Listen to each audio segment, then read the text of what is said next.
and there was nothing for the baffled ape-man to do but wait in the partial shelter of a huge tree until morning. But the coming of dawn brought no cessation of the torrential downpour. For a week the sun was obscured by heavy clouds, while violent rain and windstorms obliterated the last remnants of the spoor Tarzan constantly though vainly sought. During all this time he saw no signs of natives, nor of his own pack, the members of which he feared had lost his trail during the terrific storm. As the country was strange to him, he had been unable to judge his course accurately, since he had had neither sun by day, nor moon nor stars by night to guide him. When the sun at last broke through the clouds in the forenoon of the 7th day, it looked down upon an almost frantic ape-man. For the first time in his life, Tarzan of the Apes had been lost in the jungle. That the experience should have befallen him at such a time seemed cruel beyond expression. Somewhere in this savage land his wife and son lay in the clutches of the arch-fiend Rokoff. What hideous trials might they not have undergone during those 7 awful days that nature had thwarted him in his endeavors to locate them? Tarzan knew the Russian, in whose power they were, so well that he could not doubt but that the man, filled with rage that Jane had once escaped him, and knowing that Tarzan might be close upon his trail, would wreak without further loss of time whatever vengeance his polluted mind might be able to conceive. But now that the sun shone once more, the ape-man was still at a loss as to what direction to take. He knew that Rokoff had left the river in pursuit of Andersen, but whether he would continue inland or return to the Ugambi was a question. The ape-man had seen that the river at the point where he had left it was growing narrow and swift, so that he judged that it could not be navigable even for canoes to any great distance further towards its source. However, if Rokoff had not returned to the river, in what direction had he proceeded? From the direction of Andersen's flight with Jane and the child, Tarzan was convinced that the man had proposed attempting the tremendous feat of crossing the continent to Zanzibar. But whether Rokoff would dare so dangerous a journey or not was a question.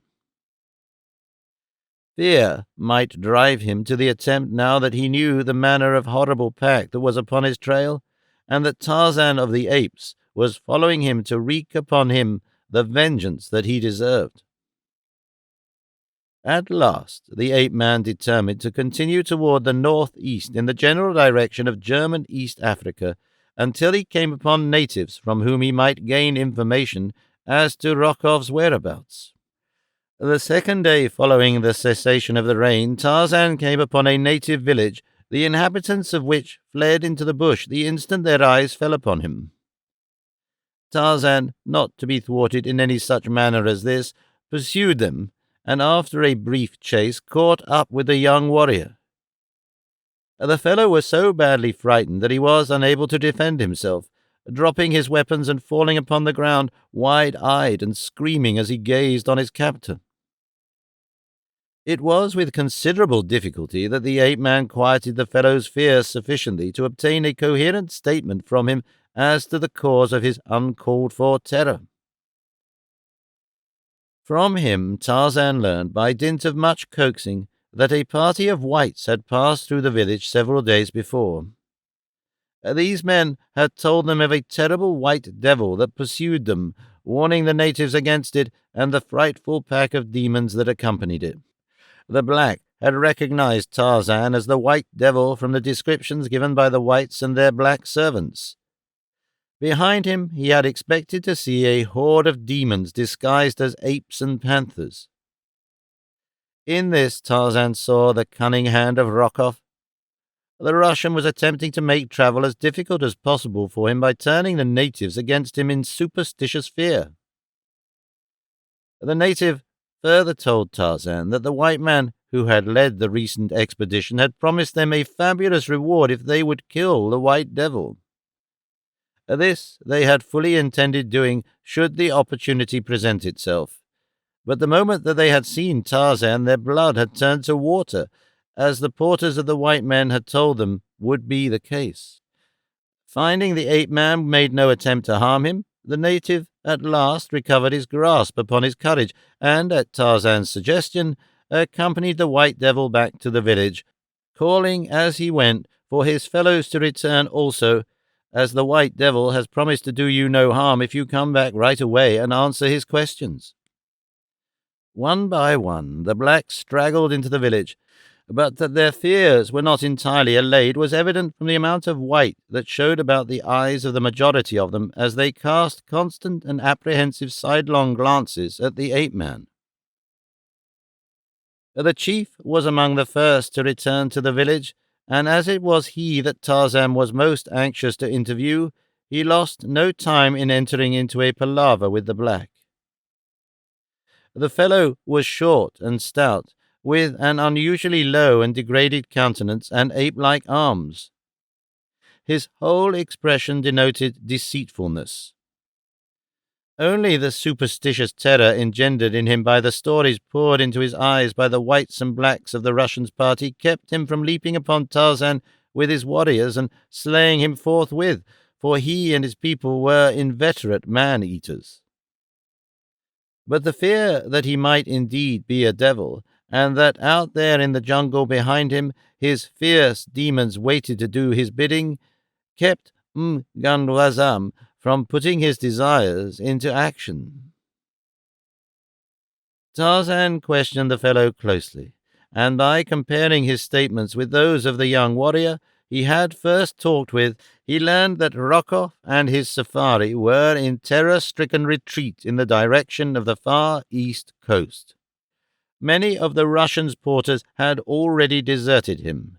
In that very village he had hanged 5 for theft and attempted desertion. Judging, however, from what the Wagan-Wazam had learned from those of the Russians' blacks who were not too far gone in terror of the brutal Rokoff to fear even to speak of their plans, it was apparent that he would not travel any great distance before the last of his porters, cooks, tent-boys, gun-bearers, askari, and even his head man would have turned back into the bush, leaving him to the mercy of the merciless jungle. Mganwazam denied that there had been any white woman or child with the party of whites, but even as he spoke Tarzan was convinced that he lied. Several times the ape-man approached the subject from different angles, but never was he successful in surprising the wily cannibal into a direct contradiction of his original statement that there had been no woman or children with the party. Tarzan demanded food of the chief, and after considerable haggling on the part of the monarch succeeded in obtaining a meal.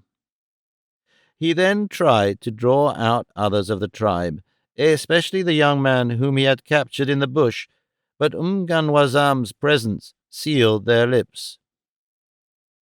At last, convinced that these people knew a great deal more than they had told him concerning the whereabouts of the Russian and the fate of Jane and the child, Tarzan determined to remain overnight among them in the hope of discovering something further of importance.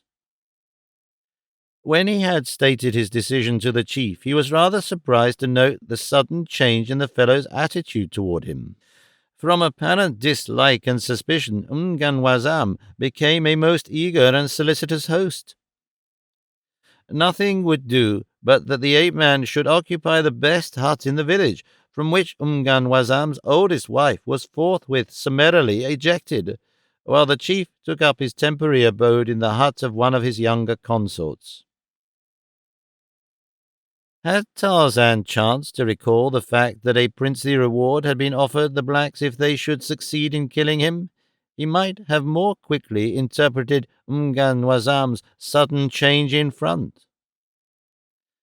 To have the white giant sleeping peacefully in one of his own huts would greatly facilitate the matter of earning the reward, and so the chief was urgent in his suggestions that Tarzan, doubtless being very much fatigued after his travels, should retire early to the comforts of the anything-but-inviting palace.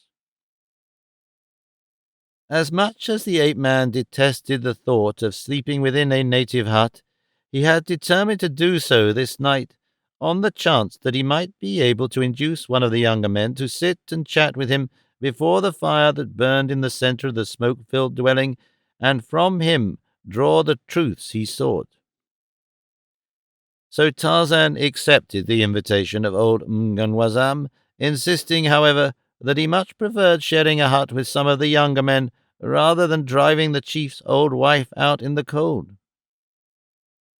The toothless old hag grinned her appreciation of this suggestion, and as the plan still better suited the chief's scheme in that it would permit him to surround Tarzan with a gang of picked assassins, he readily assented, so that presently Tarzan had been installed in a hut close to the village gate. As there was to be a dance that night in honor of a band of recently returned hunters, Tarzan was left alone in the hut, the young men, as Mganwazam explained, having to take part in the festivities. As soon as the ape-man was safely installed in the trap, Mganwazam called about him the young warriors whom he had selected to spend the night with the White Devil. None of them was overly enthusiastic about the plan, since deep in their superstitious hearts lay an exaggerated fear of the strange white giant. But the word of Mganwazam was law among his people, so not one dared refuse the duty he was called upon to perform. As Mganwazam unfolded his plan in whispers to the savages squatting about him, the old, toothless hag, to whom Tarzan had saved her hut for the night, hovered about the conspirators ostensibly to replenish the supply of firewood for the blaze about which the men sat, but really to drink in as much of their conversation as possible. Tarzan had slept for perhaps an hour or two, despite the savage din of the revelers, when his keen senses came suddenly alert to a suspiciously stealthy movement in the hut in which he lay. The fire had died down to a little heap of glowing embers, which accentuated rather than relieved the darkness that shrouded the interior of the evil-smelling dwelling, yet the trained senses of the ape-man warned him of another presence, creeping almost silently toward him through the gloom. He doubted that it was one of his hut mates returning from the festivities, for he still heard the wild cries of the dancers and the din of the tom-toms in the village street without. Who could it be that took such pains to conceal his approach? As the presence came within reach of him, the ape-man bounded lightly to the opposite side of the hut, his spear poised ready at his side. "Who is it," he asked, "that creeps about Tarzan of the Apes like a hungry lion out of the darkness?" "Silence, Bwana," replied an old cracked voice. "It is Tambudza, she whose hut you would not take, and thus drive an old woman out into the cold night." "What does Tambudza want of Tarzan of the Apes?" asked the ape-man. "You were kind to me, to whom none is now kind, and I have come to warn you in payment of your kindness," answered the old hag. "Warn me of what?" "Mganwazam has chosen the young men who are to sleep in the hut with you," replied Tambudza. "I was near as he talked with them, and heard him issuing his instructions to them. When the dance is run well into the morning, they are to come to the hut. If you are awake, they are to pretend that they have come to sleep, but if you sleep, it is Mganwazam's command that you be killed. If you are not then asleep, they will wait quietly beside you until you do sleep, and then they will all fall upon you together and slay you. Mganwazam is determined to win the reward the white man has offered." "I had forgotten the reward," said Tarzan, half to himself, and then he added, "How may Mganwazam hope to collect the reward now that the white men who are my enemies have left his country and gone he knows not where?" "Oh, they have not gone far," replied Tambudza. "Mganwazam knows where they camp. His runners could quickly overtake them. They move slowly." "Where are they?" asked Tarzan. "Do you wish to come to them?" asked Tambudza in a way of reply. Tarzan nodded. I cannot tell you where they lie so that you could come to the place yourself, but I could lead you to them, Bwana." In their interest in the conversation, neither of the speakers had noticed the little figure which crept into the darkness of the hut behind them, nor did they see it when it slunk noiselessly out again. It was little Bu'ul-Lahu, the chief's son by one of his younger wives, a vindictive, degenerate little rascal who hated Tambudza and was ever seeking opportunities to spy upon her and report her slightest breach of custom to his father. "Come then," said Tarzan quickly, "let us be on our way." This Bu'ul-Lahu did not hear, for he was already legging it up the village street to where his hideous sire guzzled native beer and watched the evolutions of the frantic dancers leaping high in the air and cavorting wildly in their hysterical capers. So it happened that as Tarzan and Tambudza sneaked warily from the village and melted into the Stygian darkness of the jungle, two lithe runners took their way in the same direction, though by another trail.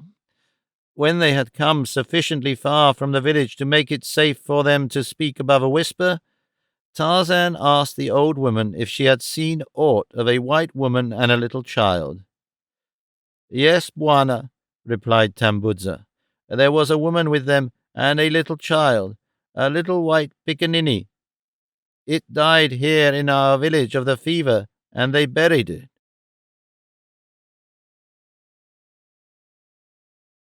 Chapter 12. A Black Scoundrel. When Jane Clayton regained consciousness, she saw Anderson standing over her, holding the baby in his arms. As her eyes rested upon them, an expression of misery and horror overspread her countenance. "What is the matter?" he asked. "You been sick?" "Where is my baby?" she cried, ignoring his questions. Anderson held out the chubby infant, but she shook her head. "It is not mine," she said. "You knew that it was not mine. You are a devil like the Russian." Anderson's blue eyes stretched in surprise. "Not yours?" he exclaimed. "You told me kid aboard the Kincaid been your kid." "Not this one," replied Jane dully. "The other. Where is the other? There must have been two. I don't know about this one. There wasn't no other kid. I think this been yours. I am very sorry."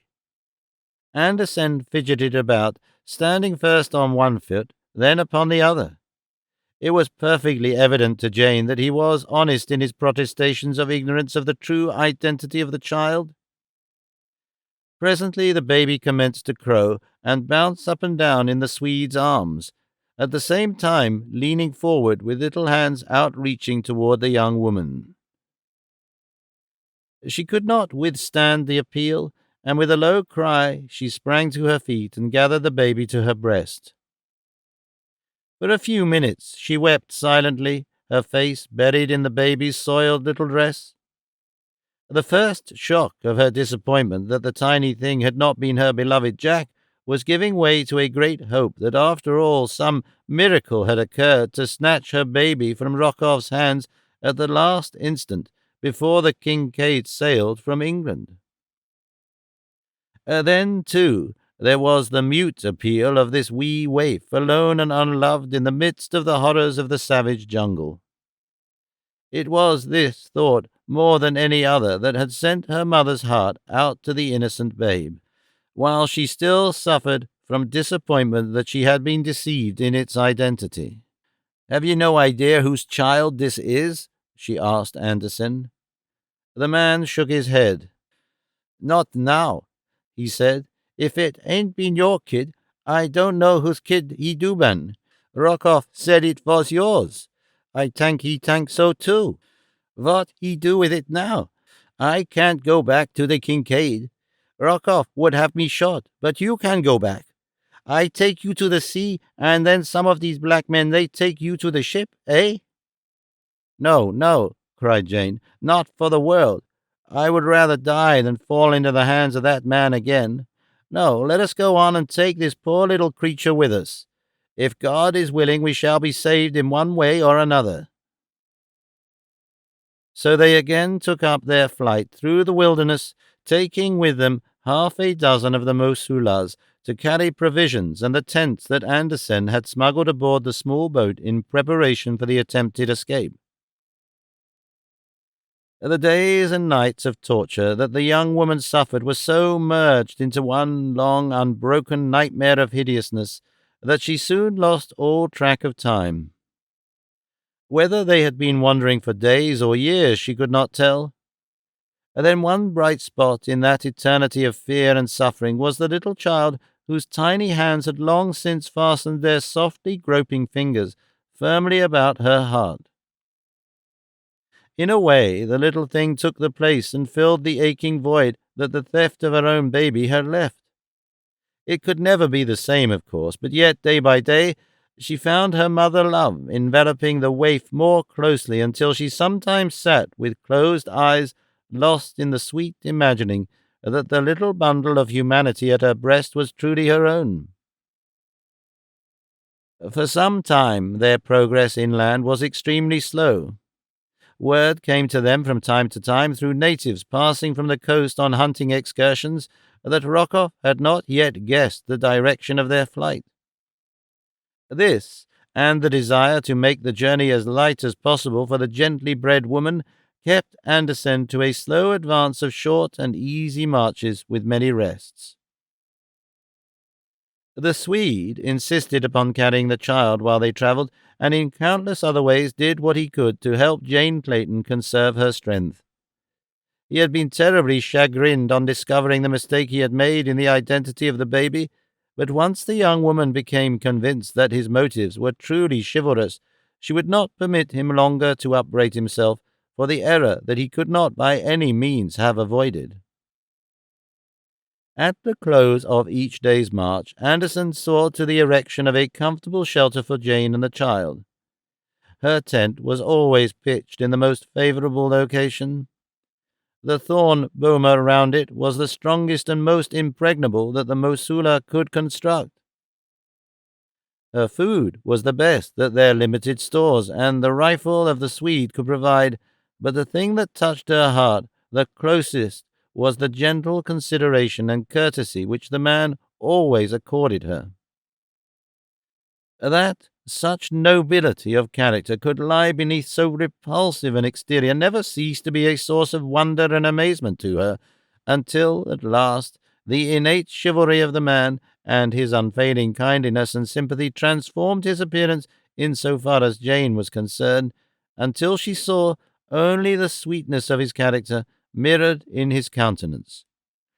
They had commenced to make a little better progress when word reached them that Rokoff was but a few marches behind them, and that he had at last discovered the direction of their flight. It was then that Andersen took to the river, purchasing a canoe from a chief whose village lay a short distance from the Ugambi upon the bank of a tributary. Thereafter the little party of fugitives fled up the broad Ugambi, and so rapid had their flight become that they no longer received word of their pursuers. At the end of canoe navigation upon the river, they abandoned their canoes and took to the jungle. Here progress became once arduous, slow, and dangerous. The second day after leaving the Ugambi, the baby fell ill with fever. Andersen knew what the outcome must be, but he had not the heart to tell Jane Clayton the truth, for he had seen that the young woman had come to love the child almost as passionately as though it had been her own flesh and blood. As the baby's condition precluded farther advance, Andersen withdrew a little from the main trail he had been following, and built a camp in a natural clearing on the bank of a little river. Here Jane devoted her every moment to caring for the tiny sufferer, and as though her sorrow and anxiety were not all that she could bear, a further blow came with the sudden announcement of one of the Mosula porters, who had been foraging in the jungle adjacent, that Rokoff and his party were camped quite close to them, and were evidently upon their trail to this little nook which all had thought so excellent a hiding-place. This information could mean but one thing, and that they must break camp and fly onward regardless of the baby's condition. Jane Clayton knew the traits of the Russian well enough to be positive that he would separate her from the child the moment that he recaptured them, and she knew that separation would mean the immediate death of the baby. As they stumbled forward through the tangled vegetation along an old and almost overgrown game trail, the Mosula porters deserted them one by one. The men had been staunch enough in their devotion and loyalty as long as they were in no danger of being overtaken by the Russian and his party. They had heard, however, so much of the atrocious disposition of Rokoff that they had grown to hold him in mortal terror, and now that they knew he was close upon them, their timid hearts would fortify them no longer, and as quickly as possible they deserted the three whites. Yet on and on went Andersen and the girl. The Swede went ahead to hew a way through the brush where the path was entirely overgrown, so that on this march it was necessary that the young woman carry the child. All day they marched. Late in the afternoon they realized that they had failed. Close behind them they heard the noise of a large safari advancing along the trail which they had cleared for their pursuers. When it became quite evident that they must be overtaken in a short time, Andersen hid Jane behind a large tree, covering her and the child with brush. "There is village about a mile further on," he said to her. "The Mosula told me its location before they deserted us. I tried to lead the Russian off your trail, then you go on to the village. I thanked the chief man friendly to white man. The Mosala tell me he ban. Anyhow, that was all we can do. After a while you get chief to take you down by the Mosala village at the sea again, and after a while a ship is sure to put into the mouth of the Ogambi. Then you'll be all right. Goodbye and good luck to you, lady." "But where are you going, Sven?" asked Jane. "Why can't you hide here and go back to the sea with me? I gotta tell the Russian you been dead so that he don't look for you no more." And Andersen grinned. "Why can't you join me then after you have told him that?" insisted the girl. Andersen shook his head. "I don't think I'd join anybody any more after I tell Russian you been dead," he said. "You don't mean that you think he'll kill you?" asked Jane. And yet, in her heart, she knew that that was exactly what the great scoundrel would do in revenge for his having been thwarted by the Swede. Andersen did not reply, other than to warn her to silence and point toward the path along which they had just come. "I don't care," whispered Jane Clayton. "I shall not let you die to save me if I can prevent it in any way. Give me your revolver. I can use that, and together we may be able to hold them off until we can find some means of escape." "It won't work, lady," replied Andersen. "They would only get us both, and then I couldn't do you no good at all. Think of the kid, lady, and what it would be for you both to fall into Rokoff's hands again. For his sake, you must do what I say. Here, take my rifle and ammunition. You may need them." He shoved the gun and bandolier into the shelter beside Jane. Then he was gone. She watched him as he returned along the path to meet the oncoming safari of the Russian. Soon a turn in the trail hid him from view. Her first impulse was to follow. With the rifle she might be of assistance to him, and further, she could not bear the terrible thought of being left alone at the mercy of the fearful jungle without a single friend to aid her. She started to crawl from her shelter with the intention of running after Andersen as fast as she could. As she drew the baby close to her, she glanced down into its little face. How red it was! How unnatural the little thing looked! She raised the cheek to hers. It was fiery hot with fever. With a little gasp of terror, Jane Clayton rose to her feet in the jungle path. The rifle and bandolier lay forgotten in the shelter beside her. Andersen was forgotten, and Rokoff and her great peril. All that rioted through her fear-mad brain was the fearful fact that this little helpless child was stricken with the terrible jungle fever, and that she was helpless to do aught to allay his sufferings, sufferings that were sure to come during ensuing intervals of partial consciousness. Her one thought was to find someone who could help her, some woman who had had children of her own, and with the thought came recollection of the friendly village of which Andersen had spoken. If she could but reach it in time! There was no time to be lost. Like a startled antelope, she turned and fled up the trail in the direction Andersen had indicated. From far behind came the sudden shouting of men, the sound of shots, and then silence. She knew that Andersen had met the Russian. A half-hour later she stumbled, exhausted, into a little thatched village. Instantly she was surrounded by men, women, and children. Eager, curious, excited natives plied her with 100 questions, no one of which she could understand or answer. All that she could do was to point tearfully at the baby, now wailing piteously in her arms, and repeat over and over, "Fever, fever, fever." The blacks did not understand her words, but they saw the cause of her trouble, and soon a young woman had pulled her into a hut, and with several others was doing her poor best to quiet the child and allay its agony. The witch-doctor came and built a little fire before the infant, upon which he boiled some strange concoction in a small earthen pot, making weird passes above it and mumbling strange, monotonous chants. Presently he dipped a zebra's tail into the brew, and with further mutterings and incantations, sprinkled a few drops of the liquid over the baby's face. After he had gone, the women sat about and moaned and wailed until Jane thought that she should go mad, but knowing that they were doing it all out of the kindness of their hearts, she endured the frightful waking nightmare of those awful hours in dumb and patient suffering. It must have been well toward midnight that she became conscious of a sudden commotion in the village. She heard the voices of the natives raised in controversy, but she could not understand the words. Presently she heard footsteps approaching the hut in which she squatted before a bright fire with the baby on her lap. The little thing lay very still now, its lids half raised, showed the pupils horribly upturned.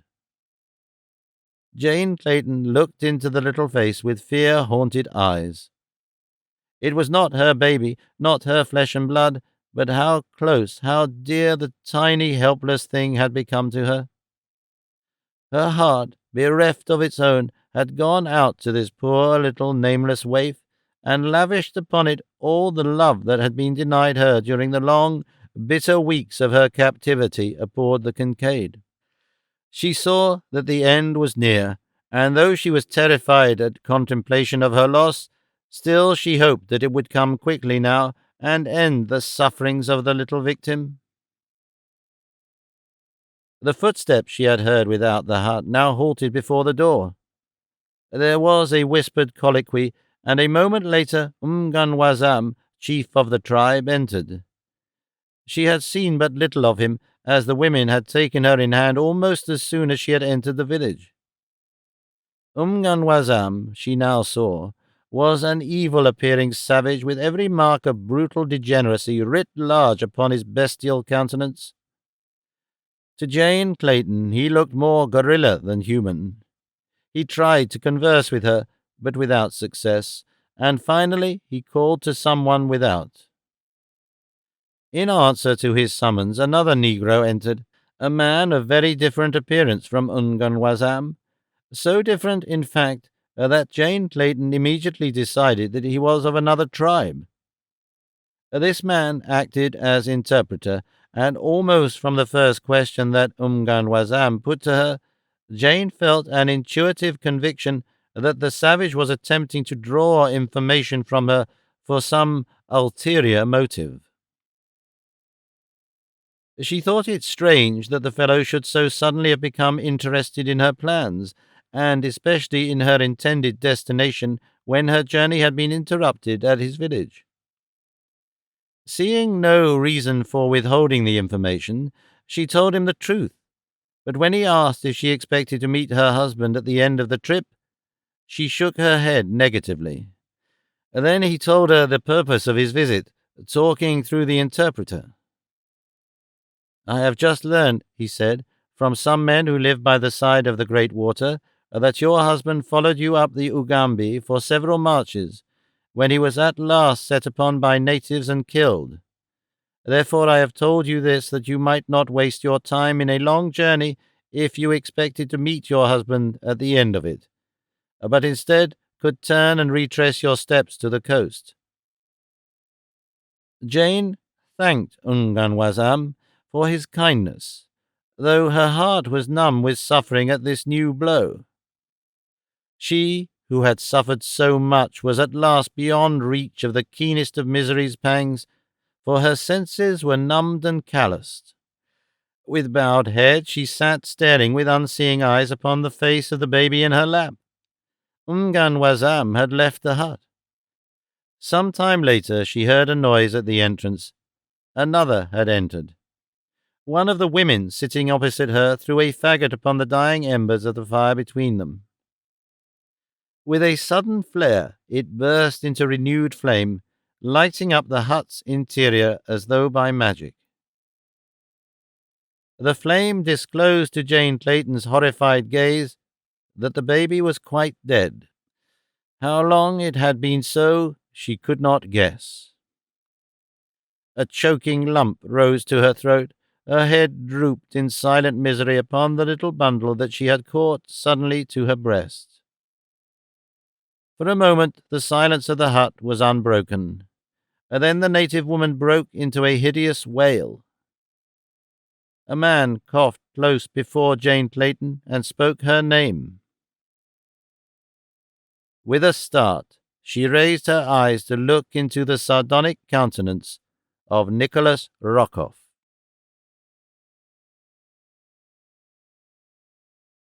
Chapter 13. Escape. For a moment Rokoff stood, sneering down upon Jane Clayton. Then his eyes fell to the little bundle in her lap. Jane had drawn one corner of the blanket over the child's face, so that to one who did not know the truth it seemed but to be sleeping. "You have gone to a great deal of unnecessary trouble," said Rokoff, "to bring the child to this village.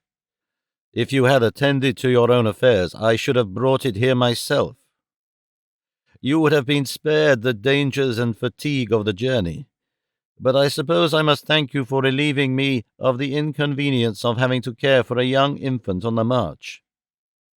This is the village to which the child was destined from the first. Umganwazam will rear him carefully, making a good cannibal of him, and if you ever chance to return to civilization, it will doubtless afford you much food for thought as you compare the luxuries and comforts of your life with the details of the life your son is living in the village of the Waganwazam.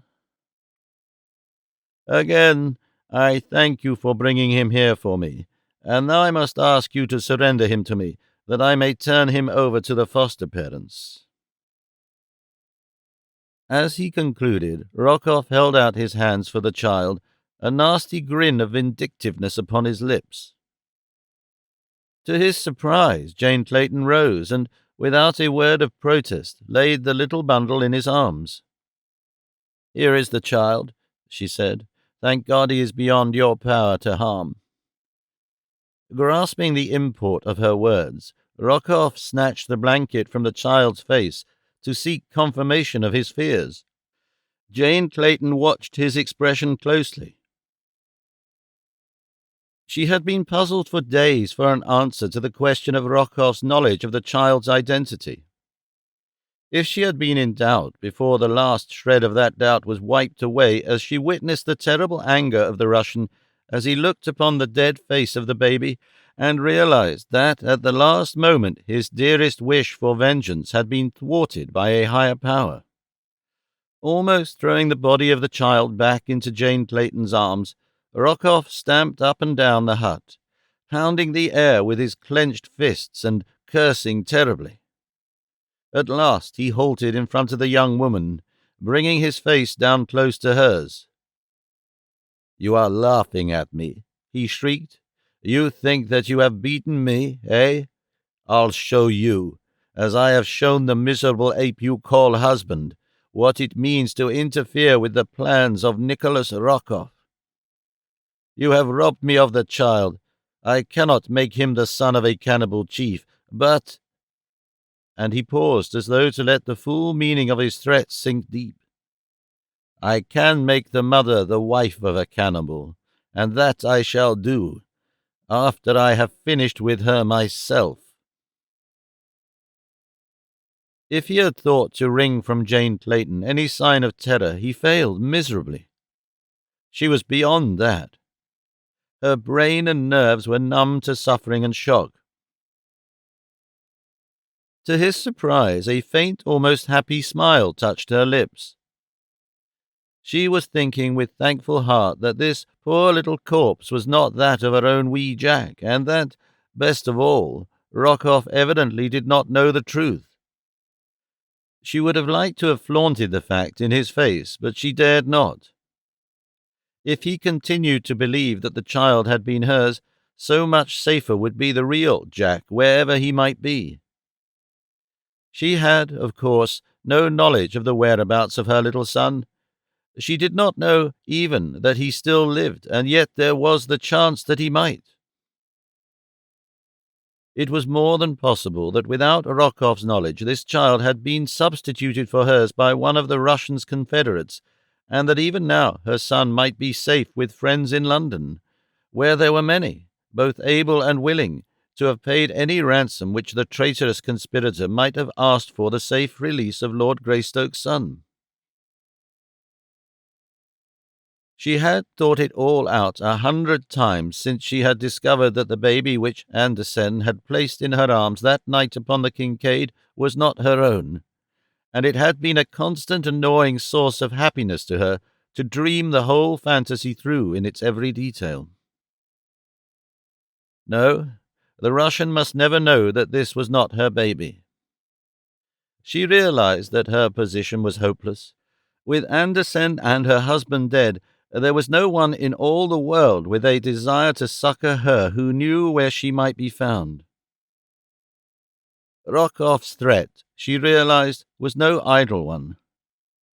That he would do, or would attempt to do, all that he had promised, she was perfectly sure.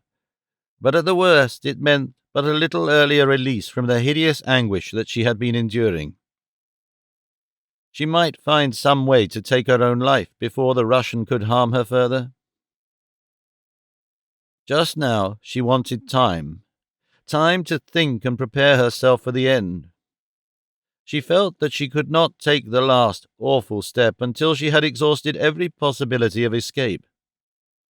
She did not care to live unless she might find her way back to her own child, but slight as such a hope appeared, she would not admit its impossibility until the last moment had come, and she faced the fearful reality of choosing between the final alternatives: Nicholas Rokoff on one hand, and self-destruction upon the other.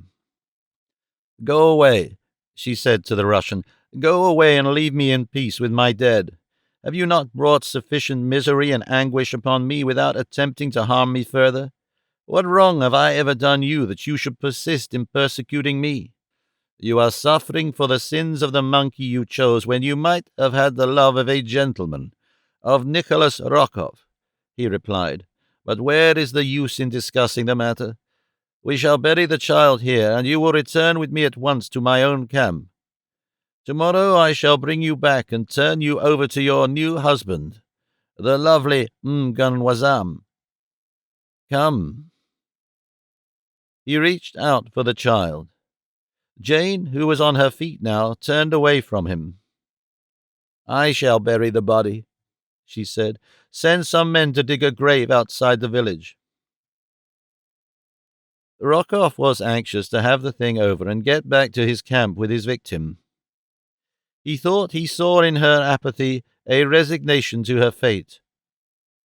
Stepping outside the hut, he motioned her to follow him, and a moment later, with his men, he escorted Jane beyond the village, where beneath a great tree the blacks scooped a shallow grave.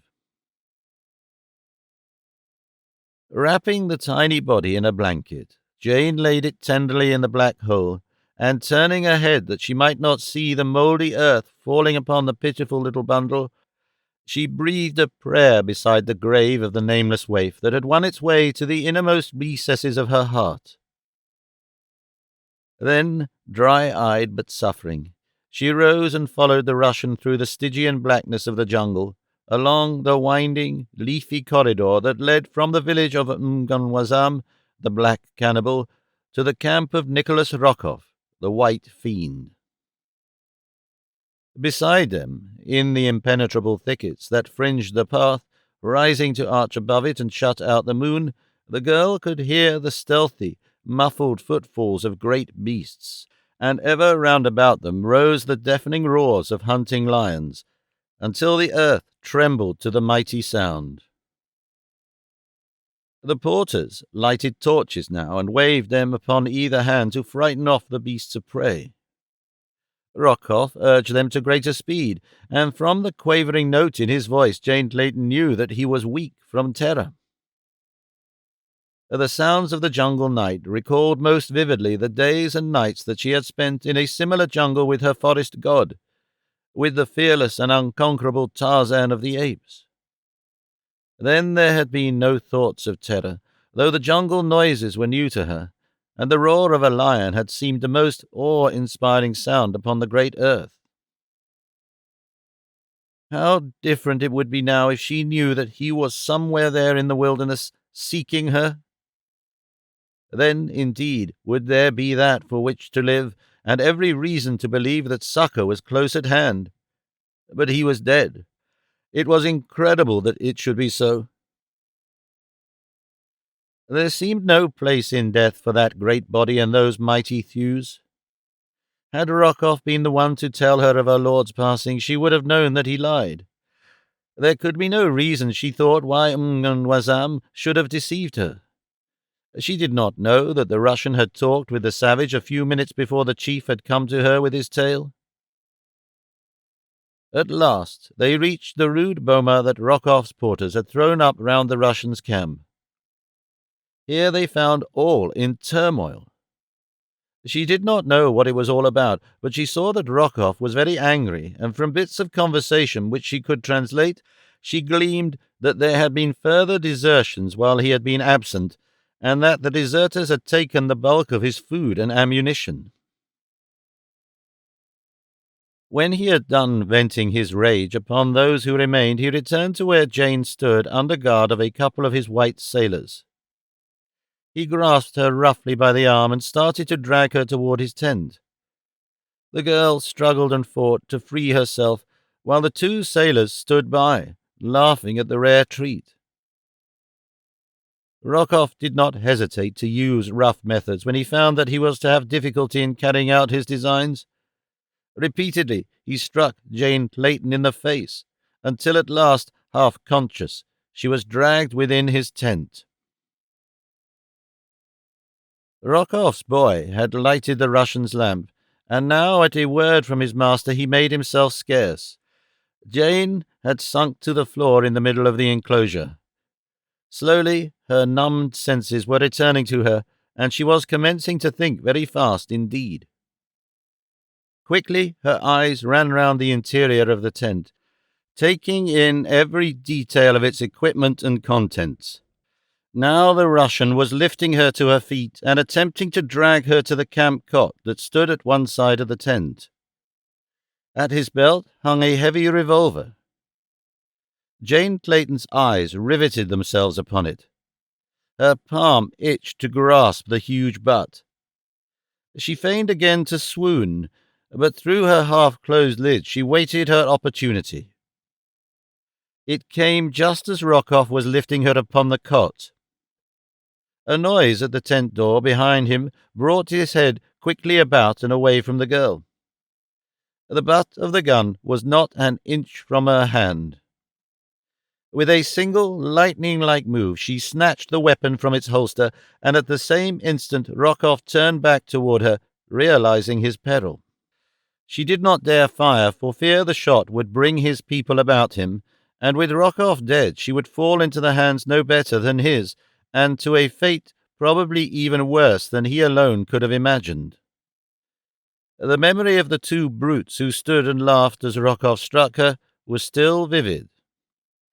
As the rage and fear-filled countenance of the Slav turned toward her, Jane Clayton raised the heavy revolver high above the pasty face, and with all her strength dealt the man a terrific blow between the eyes. Without a sound he sank, limp and unconscious, to the ground.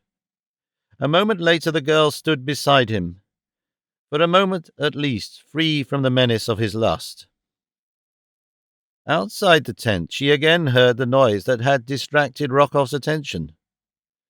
What it was she did not know, but, fearing the return of the servant and the discovery of her deed, she stepped quickly to the camp table upon which burned the oil lamp, and extinguished the smudgy, evil-smelling flame.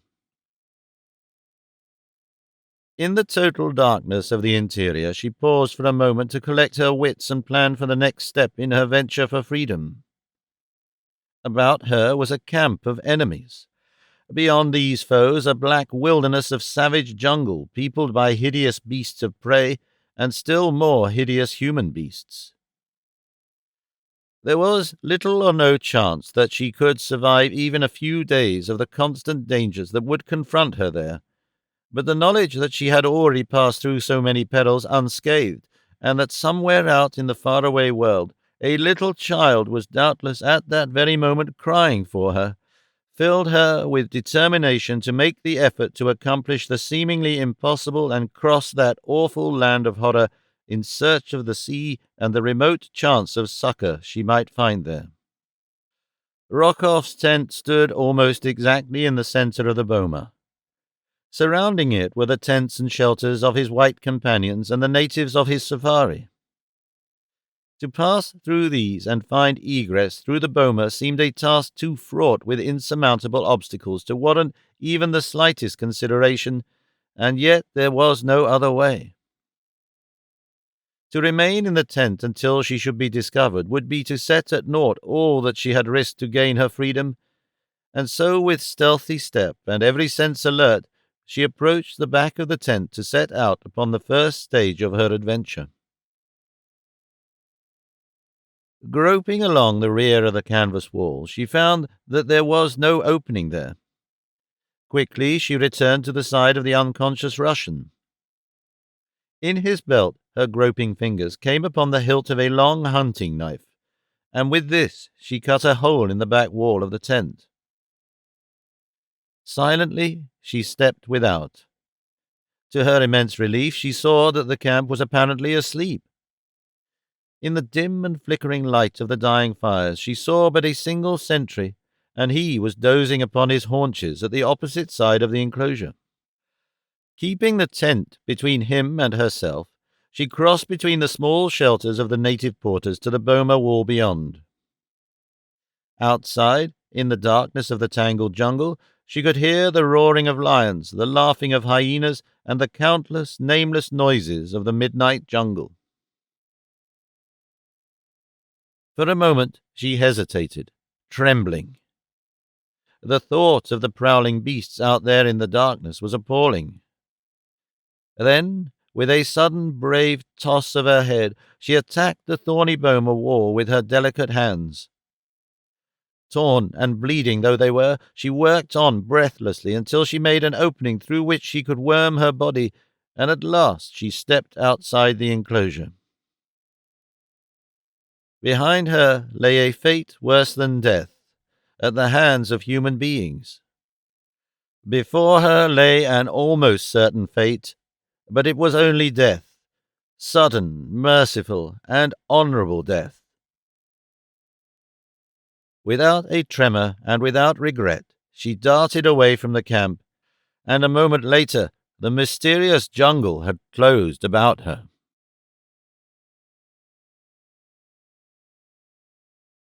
Chapter 14 Alone in the jungle. Tambudza, leading Tarzan of the Apes toward the camp of the Russian, moved very slowly along the winding jungle path, for she was old and her legs stiff with rheumatism. So it was that the runners dispatched by Wazam to warn Rokoff that the white giant was in his village and that he would be slain that night reached the Russians' camp before Tarzan, and his ancient guide had covered half the distance. The guides found the white man's camp in a turmoil.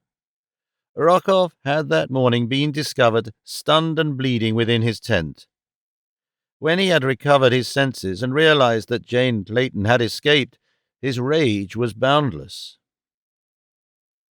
Rushing about the camp with his rifle, he had sought to shoot down the native sentries who had allowed the young woman to elude their vigilance, but several of the other whites, realizing that they were already in a precarious position owing to the numerous desertions that Rokoff's cruelty had brought about, seized and disarmed him. Then came the messengers from Wazam, but scarce had they told their story, and Rokoff was preparing to depart with them for their village, when other runners, panting from the exertions of their swift flight through the jungle, rushed breathless into the firelight, crying that the great white giant had escaped from Wazam and was already on his way to wreak vengeance against his enemies. Instantly confusion reigned within the encircling boma. The blacks belonging to Rokoff's safari were terror-stricken at the thought of the proximity of the white giant who hunted through the jungle with a fierce pack of apes and panthers at his heels. Before the whites realized what had happened, the superstitious fears of the natives had sent them scurrying into the bush, their own carriers as well as the messengers from Wazam. But even in their haste they had not neglected to take with them every article of value upon which they could lay their hands. Thus Rokoff and the 7 white sailors found themselves deserted and robbed in the midst of a wilderness. The Russian, following his usual custom, berated his companions, laying all the blame upon their shoulders for the events which had led up to the almost hopeless condition in which they now found themselves. But the sailors were in no mood to brook his insults and his cursing. In the midst of this tirade, one of them drew a revolver and fired point-blank at the Russian. The fellow's aim was poor, but his act so terrified Rokoff that he turned and fled for his tent. As he ran, his eyes chanced to pass beyond the boma to the edge of the forest, and there he caught a glimpse of that which sent his craven heart cold with a fear that almost expunged his terror of the 7 men at his back, who by this time were all firing in hate and revenge at his retreating figure. What he saw was the giant figure of an almost naked white man emerging from the bush. Darting into his tent, the Russian did not halt in his flight, but kept right on through the rear wall, taking advantage of the long slit that Jane Clayton had made the night before. The terror-stricken Muscovite scurried like a hunted rabbit through the hole that still gaped in the boma's wall at the point where his own prey had escaped, and as Tarzan approached the camp upon the opposite side, Rokoff disappeared into the jungle in the wake of Jane Clayton. As the ape-man entered the boma with old Tambudza at his elbow, the 7 sailors, recognizing him, turned and fled in the opposite direction. Tarzan saw that Rokoff was not among them, and so he let them go their way. His business was with the Russian, whom he expected to find in his tent. As to the sailors, he was sure that the jungle would exact from them expiation for their villainies, nor doubtless was he wrong, for his were the last white man's eyes to rest upon any of them. Finding Rokoff's tent empty, Tarzan was about to set out in search of the Russian when Tambudza suggested to him that the departure of the white man could only have resulted from word reaching him from Wazam that Tarzan was in his village. "He has doubtly hastened there," argued the old woman. "If you would find him, let us return at once." Tarzan himself thought that this would probably prove to be the fact. So he did not waste time in an endeavor to locate the Russians' trail, but instead set out briskly for the village of Wazam, leaving Tambudza to plod slowly in his wake. His one hope was that Jane was still safe with Rokoff. If this was the case, it would be but a matter of an hour or more before he should be able to wrest her from the Russian. He knew now that Wazam was treacherous, and that he might have to fight to regain possession of his wife. He wished that Mugabe, Sheeta, Akut, and the balance of the pack were with him, for he realized that single-handed it would be no child's play to bring Jane safely from the clutches of two such scoundrels as Rokoff and the wily Wazam. To his surprise, he found no sign of either Rokoff or Jane in the village, and as he could not trust the word of the chief, he wasted no time in futile inquiry. So sudden and unexpected had been his return, and so quickly had he vanished into the jungle after learning that those he sought were not among the Wagon Wazam, that old Wazam had no time to prevent his going. Swinging through the trees, he hastened back to the deserted camp he had so recently left, for here he knew was the logical place to take up the trail of Rokoff and Jane. Arrived at the boma, he circled carefully about the outside of the enclosure until, opposite a break in the thorny wall, he came to indications that something had recently passed into the jungle. His acute sense of smell told him that both of those he sought had fled from the camp in this direction, and a moment later he had taken up the trail and was following the faint spoor. Far ahead of him, a terror-stricken young woman was slinking along a narrow game trail, fearful that the next moment would bring her face to face with some savage beast or equally savage man. As she ran on, hoping against hope that she had hit upon the direction that would lead her eventually to the great river, she came suddenly upon a familiar spot. At one side of the trail, beneath a giant tree, lay a little heap of loosely piled brush. To her dying day, that little spot of jungle would be indelibly impressed upon her memory. It was where Andersen had hidden her, where he had given up his life in the vain effort to save her from Rokoff. At sight of it, she recalled the rifle and ammunition that the man had thrust upon her at the last moment. Until now she had forgotten them entirely.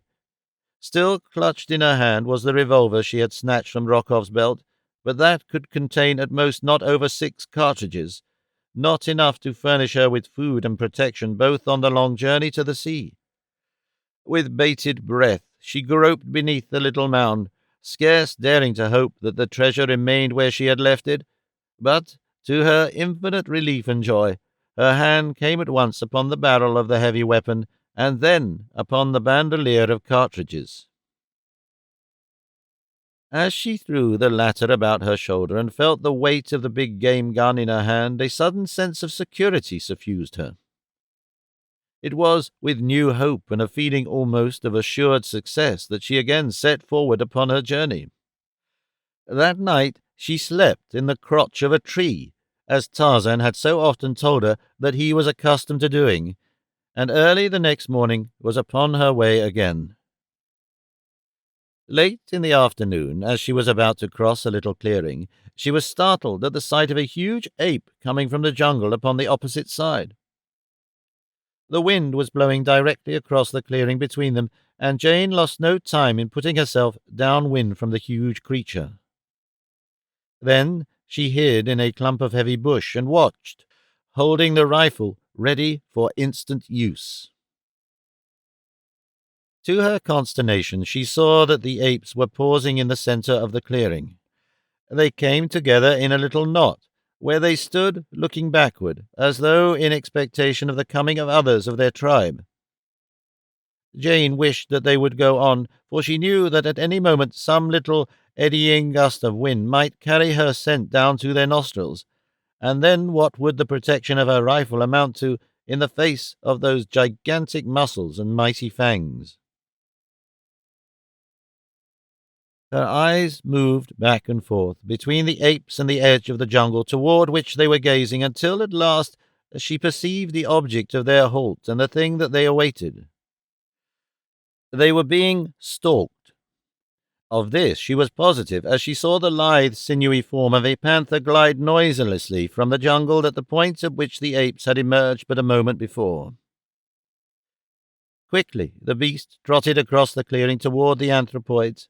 Jane wondered at their apparent apathy, and a moment later her wonder turned to amazement as she saw the great cat come quite close to the apes, who appeared entirely unconcerned by its presence, and, squatting down in their midst, fell assiduously to the business of preening, which occupies most of the waking hours of the cat family.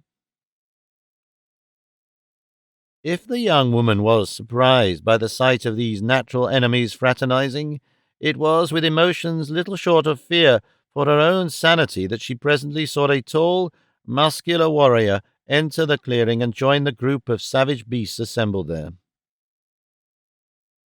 At first sight of the man, she had been positive that he would be torn to pieces, and she had half risen from her shelter, raising her rifle to her shoulder to do what she could to avert the man's terrible fate. Now she saw that he seemed actually conversing with the beasts, issuing orders to them. Presently, the entire company filed on across the clearing and disappeared in the jungle upon the opposite side. With a gasp of mingled incredulity and relief, Jane Clayton staggered to her feet and fled on her way from the terrible horde that had just passed her, while a half-mile behind, another individual, following the same trail as she, lay frozen with terror behind an ant-hill as the hideous band passed quite close to him. This one was a Rokoff, but he had recognized the members of the awful aggregation as allies of Tarzan of the Apes. No sooner, therefore, had the beast passed him than he rose and raced through the jungle as fast as he could go, in order that he might put as much distance as possible between himself and these frightful beasts. So it happened that as Jane Clayton came to the bank of the river, down which she hoped to float to the ocean and eventual rescue, Nicholas Rokoff was but a short distance in her rear. Upon the bank the girl saw a great dugout drawn halfway from the water and tied securely to a nearby tree. This, she felt, would solve the question of transportation to the sea could she but launch the huge, unwieldy craft. Unfastening the rope that had moored it to the tree, Jane pushed frantically upon the bow of the heavy canoe, but for all the results that were apparent, she might as well have been attempting to shove the earth out of its orbit. She was about winded when it occurred to her to try working the dugout into the stream by loading the stern with ballast and then rocking a bow back and forth along the bank until the craft eventually worked itself into the river. There were no stones or rocks available, but along the shore she found quantities of driftwood deposited by the river at a slightly higher stage. These she gathered and piled far in the stern of the boat, until at last, to her immense relief, she saw the bow rise gently from the mud of the bank, and the stern drift slowly with the current until it again lodged a few feet farther downstream.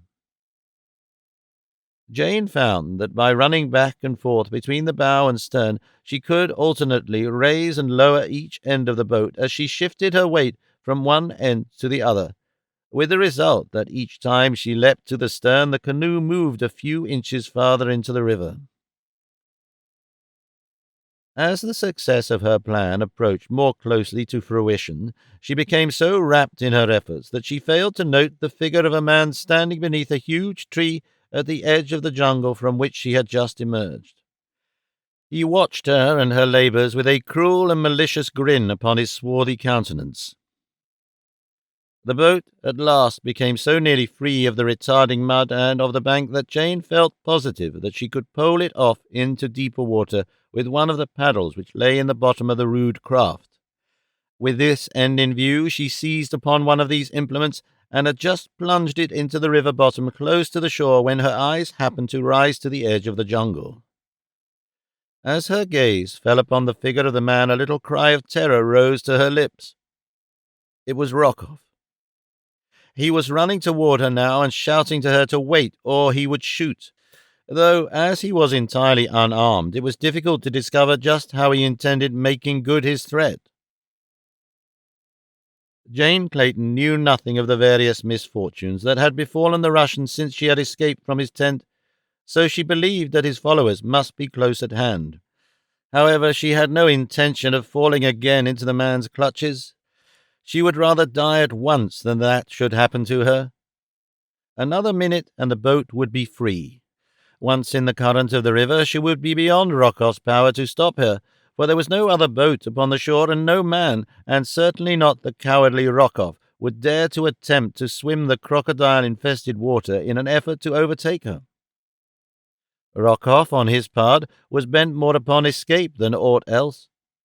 He would gladly have foregone any designs he might have had upon Jane Clayton, would she but permit him to share this means of escape that she had discovered. He would promise anything if she would let him come aboard the dugout, but he did not think that it was necessary to do so. He saw that he could easily reach the bow of the boat before it cleared the shore, and then it would not be necessary to make promises of any sort. Not that Rokoff would have felt the slightest compunction in ignoring any promises he might have made the girl, but he disliked the idea of having to sue for favor with one who had so recently assaulted and escaped him. Already he was gloating over the days and nights of revenge that would be his, while the heavy dugout drifted its slow way to the ocean. His fingers did not miss their goal by a half-dozen inches. The girl almost collapsed with the reaction from the terrific mental, physical, and nervous strain under which she had been laboring for the past few minutes. But thank heaven, at last she was safe. Even as she breathed a silent prayer of thanksgiving, she saw a sudden expression of triumph lighten the features of the cursing Russian, and at the same instant he dropped suddenly to the ground, grasping firmly upon something which wriggled through the mud toward the water. Jane Clayton crouched, wide-eyed and horror-stricken. In the bottom of the boat, as she realized that at the last instant success had been turned to failure, and that she was indeed again in the power of the malignant Rokoff. For the thing that the man had seen and grasped was the end of the trailing rope with which the dugout had been moored to the tree.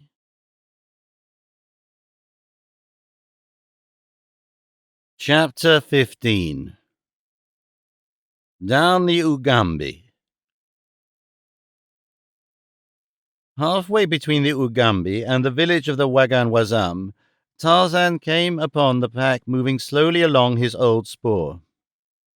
Mugambi could scarce believe that the trail of the Russian and the mate of his savage master had passed so close to that of the pack.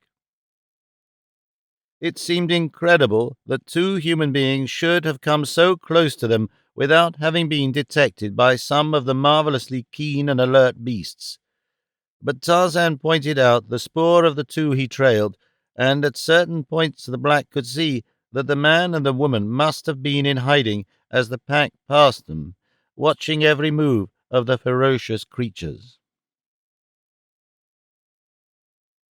It had been apparent to Tarzan from the first that Jane and Rokoff were not travelling together. The spoor showed distinctly that the young woman had been a considerable distance ahead of the Russian at first, although the farther the ape-man continued along the trail, the more obvious it became that the man was rapidly overhauling his quarry. At first there had been the spoor of wild beasts over the footprints of Jane Clayton, while upon the top of all Rokoff's spoor showed that he had passed over the trail after the animals had left their records upon the ground. But later there were fewer and fewer animal imprints occurring between those of Jane's and the Russian's feet, until, as he approached the river, the ape-man became aware that Rokoff could not have been more than a few hundred yards behind the girl. He felt that they must be close ahead of him now, and, with a little thrill of expectation, he leapt rapidly forward ahead of the pack. Swinging swiftly through the trees, he came out upon the river bank at the very point at which Rokoff had overhauled Jane, as she endeavored to launch the cumbersome dugout.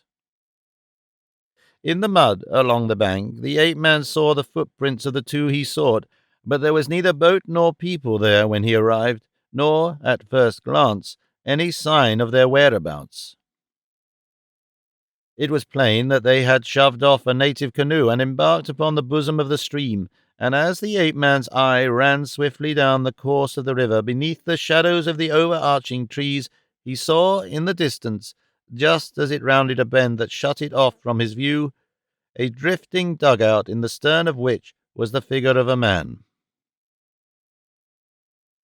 Just as the pack came in sight of the river, they saw their agile leader racing down the river's bank, leaping from hummock to hummock of the swampy ground that spread between them and a little promontory which rose just where the river curved inward from their sight. To follow him it was necessary for the heavy, cumbersome apes to make a wide detour, and Sheeta too, who hated water. Mugambi followed after them as rapidly as he could in the wake of the great white master. A half-hour of rapid travelling across the swampy neck of land and over the rising promontory brought Tarzan, by a short cut, to the inward bend of the winding river, and there before him, upon the bosom of the stream, he saw the dugout, and in its stern, Nicholas Rokoff. Jane was not with the Russian. At sight of his enemy, the broad scar upon the ape-man's brow burned scarlet, and there rose to his lips the hideous, bestial challenge of the bull-ape. Rokoff shuddered as the weird and terrible alarm fell upon his ears. Cowering in the bottom of the boat, his teeth chattering in terror, he watched the man he feared above all creatures upon the face of the earth as he ran quickly to the edge of the water. Even though the Russian knew that he was safe from his enemy, the very sight of him threw him into a frenzy of trembling cowardice, which became frantic hysteria as he saw the white giant dive fearlessly into the forbidding waters of the tropical river. With steady, powerful strokes, the ape-man forged out into the stream toward the drifting dugout. Now Rokoff seized one of the paddles lying in the bottom of the craft, and, with terror-wide eyes still glued upon the living death that pursued him, struck out madly in an effort to augment the speed of the unwieldy canoe. And from the opposite bank, a sinister ripple, unseen by either man, moved steadily toward the half-naked swimmer. Tarzan had reached the stern of the craft at last. One hand outstretched grasped the gunwale. Rokoff sat frozen with fear, unable to move a hand or foot, his eyes riveted upon the face of his nemesis. Then a sudden commotion in the water behind the swimmer caught his attention. He saw the ripple, and he knew what caused it. At the same instant Tarzan felt mighty jaws close upon his right leg. He tried to struggle free and raise himself over the side of the boat. His efforts would have succeeded had not this unexpected interruption galvanized the malign brain of the Russian into instant action with its sudden promise of deliverance and revenge. Like a venomous snake, the man leapt toward the stern of the boat, and with a single swift blow struck Tarzan across the head with the heavy paddle. The ape-man's fingers slipped from their hold upon the gunwale. There was a short struggle at the surface, and then a swirl of waters, a little eddy, and a burst of bubbles soon smoothed out by the flowing current marked for the instant the spot where Tarzan of the Apes, lord of the jungle, disappeared from the sight of men beneath the gloomy waters of the dark and forbidding Ugambi. Weak from terror, Rokoff sank, shuddering, into the bottom of the dugout. For a moment he could not realize the good fortune that had befallen him. All that he could see was the figure of a silent, struggling white man disappearing beneath the surface of the river to unthinkable death in the slimy mud of the bottom. Slowly, all that it meant to him filtered into the mind of the Russian, and then a cruel smile of relief and triumph touched his lips. But it was short-lived, for just as he was congratulating himself that he was now comparatively safe to proceed upon his way to the coast unmolested, a mighty pandemonium rose from the river bank close by. As his eyes sought the authors of the frightful sound, he saw standing upon the shore, glaring at him with hate-filled eyes, a devil-faced panther surrounded by the hideous apes of Akut, and in the forefront of them a giant black warrior who shook his fist at him, threatening him with terrible death. The nightmare of that flight down the Ugambi, with the hideous horde racing after him by day and by night, now abreast of him, now lost in the mazes of the jungle far behind for hours, and once for a whole day, only to reappear again upon his trail, grim, relentless, and terrible, reduced the Russian from a strong and robust man to an emaciated, white-haired, fear-gibbering thing before ever the bay and the ocean broke upon his hopeless vision. Past populous villages he had fled. Time and again warriors had put out in their canoes to intercept him, but each time the hideous horde had swept into view to send the terrified natives shrieking back to the shore to lose themselves in the jungle. Nowhere in his flight had he seen aught of Jane Clayton. Not once had his eyes rested upon her since that moment at the river's brim his hand had closed upon the rope attached to the bow of her dugout, and he had believed her safely in his power again, only to be thwarted an instant later as the girl snatched up a heavy express rifle from the bottom of the craft and levelled it full at his breast. Quickly he had dropped the rope then and seen her float away beyond his reach. But a moment later he had been racing upstream toward a little tributary in the mouth of which was hidden the canoe in which he and his party had come thus far upon their journey in pursuit of the girl and Anderson. What had become of her? There seemed little doubt in the Russian's mind, however, but that she had been captured by warriors from one of the several villages she would have been compelled to pass on her way down to the sea. Well, he was at least rid of most of his human enemies.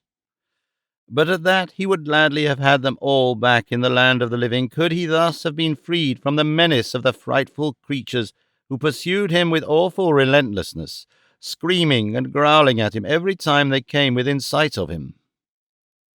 The one that filled him with the greatest terror was the panther, the flaming-eyed, devil-faced panther, whose grinning jaws gaped wide at him by day, and whose fiery orbs gleamed wickedly out across the water from the chimerian blackness of the jungle nights. The sight of the mouth of the Ugambi filled Rokoff with renewed hope, for there, upon the yellow waters of the bay, floated the Kincaid at anchor.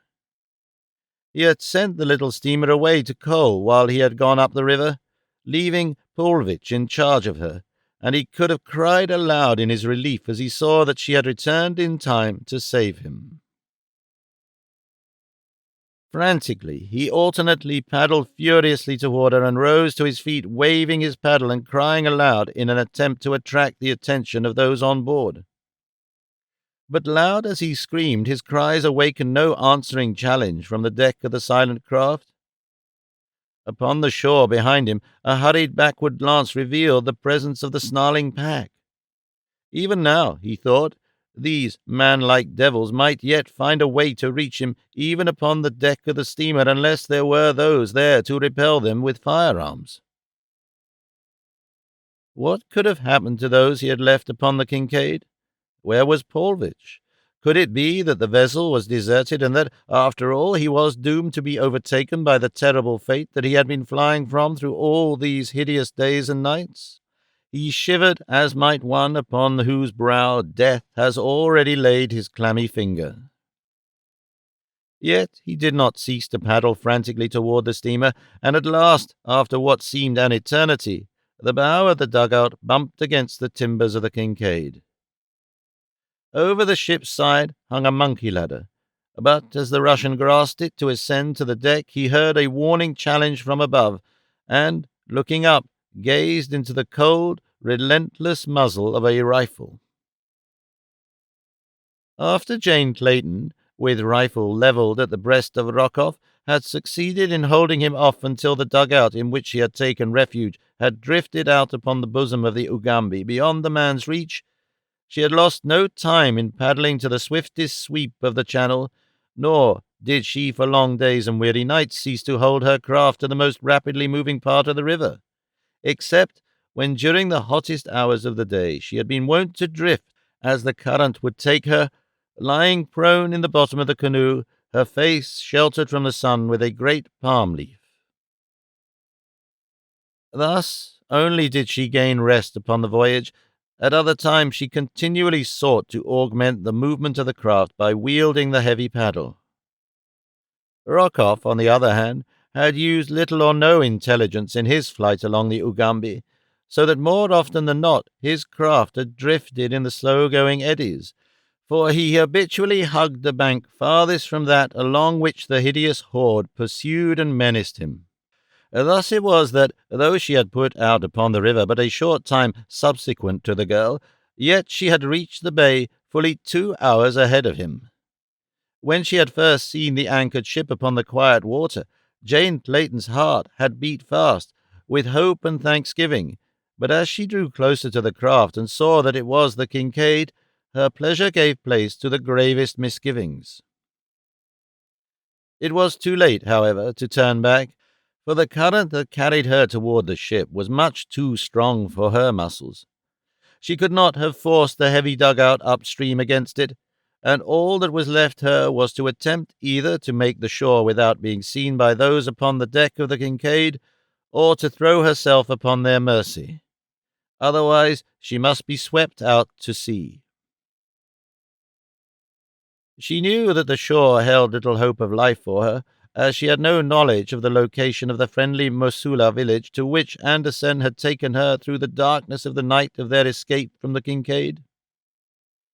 With Rokoff away from the steamer, it might be possible that by offering those in charge a large reward, they could be induced to carry her to the nearest civilized port. It was worth risking, if she could make the steamer at all. The current was bearing her swiftly down the river, and she found that only by dint of the utmost exertion could she direct the awkward craft toward the vicinity of the Kincaid. Having reached the decision to board the steamer, she now looked to it for aid, but to her surprise, the decks appeared to be empty, and she saw no sign of life aboard the ship. The dugout was drawing closer and closer to the bow of the vessel, and yet no hail came over the side from any lookout aboard. In a moment more, Jane realized, she would be swept beyond the steamer, and then, unless they lowered a boat to rescue her, she would be carried far out to sea by the current and the swift ebb tide that was running. The young woman called loudly for assistance, but there was no reply other than the shrill scream of some savage beast upon the jungle-shrouded shore. Frantically, Jane wielded the paddle in an effort to carry her craft close alongside the steamer. For a moment it seemed that she should miss her goal by but a few feet, but at the last moment the canoe swung close beneath the steamer's bow, and Jane barely managed to grasp the anchor chain. Heroically she clung to the heavy iron links, almost dragged from the canoe by the strain of the current upon her craft. Beyond her she saw a monkey ladder dangling over the steamer's side. To release her hold upon the chain and chance clambering to the ladder as her canoe was swept beneath it seemed beyond the pale of possibility, yet to remain clinging to the anchor chain appeared equally as futile. Finally, her glance chanced to fall upon the rope in the bow of the dugout, and, making one end of this fast to the chain, she succeeded in drifting the canoe slowly until it lay directly beneath the ladder. A moment later, her rifle slung about her shoulders, she had clambered safely to the deserted deck. Her first task was to explore the ship, and this she did, her rifle ready for instant use should she meet with any human menace aboard the Kincaid. She was not long in discovering the cause of the apparently deserted condition of the steamer, for in the forecastle she found the sailors, who had evidently been left to guard the ship, deep in drunken slumber. With a shudder of disgust she clambered above, and to the best of her ability closed and made fast the hatch above the heads of the sleeping guard. Next she sought the galley and food, and having appeased her hunger, she took her place on deck, determined that none should board the Kincaid without first having agreed to her demands. For an hour or so nothing appeared upon the surface of the river to cause her alarm, but then, about a bend upstream, she saw a canoe appear in which sat a single figure. It had not proceeded far in her direction before she recognized the occupant as Rokoff, and when the fellow attempted to board, he found a rifle staring him in the face. When the Russian discovered who it was that repelled his advance, he became furious, cursing and threatening in a most horrible manner. But finding that these tactics failed to frighten or move the girl, he at last fell to pleading and promising. Jane had but a single reply for his every proposition, and that was that nothing would ever persuade her to permit Rokoff upon the same vessel with her. That she would put her threats into action and shoot him should he persist in his endeavor to board the ship, he was convinced. So, as there was no other alternative, the great coward dropped back into his dugout and, at imminent risk of being swept to sea, finally succeeded in making the shore far down the bay and upon the opposite side from that on which the horde of beasts stood, snarling and roaring. Jane Clayton knew that the fellow could not, alone and unaided, bring his heavy craft back upstream to the Kincaid, and so she had no further fear of an attack by him. The hideous crew upon the shore she thought she recognized as the same that had passed her in the jungle far up the Ugambi several days before, for it seemed quite beyond reason that there should be more than one such a strangely assorted pack. But what had brought them downstream to the mouth of the river she could not imagine. Toward the day's close, the girl was suddenly alarmed by the shouting of the Russian from the opposite bank of the stream, and a moment later, following the direction of his gaze, she was terrified to see a ship's boat approaching from upstream, in which she felt assured there could be only members of the Kincaid's missing crew, only heartless ruffians and enemies.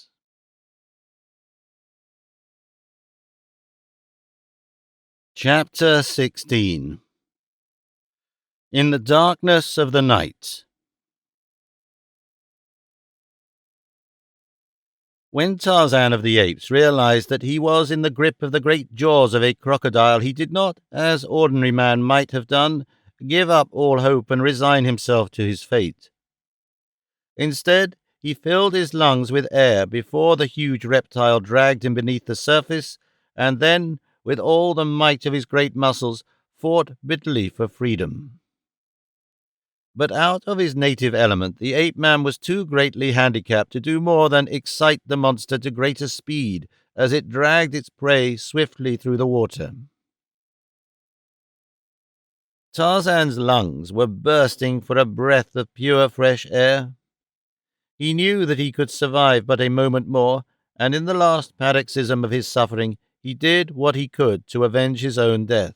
His body trailed out beside the slimy carcass of his captor, and into the tough armor the ape-man attempted to plunge his stone knife as he was borne to the creature's horrid den.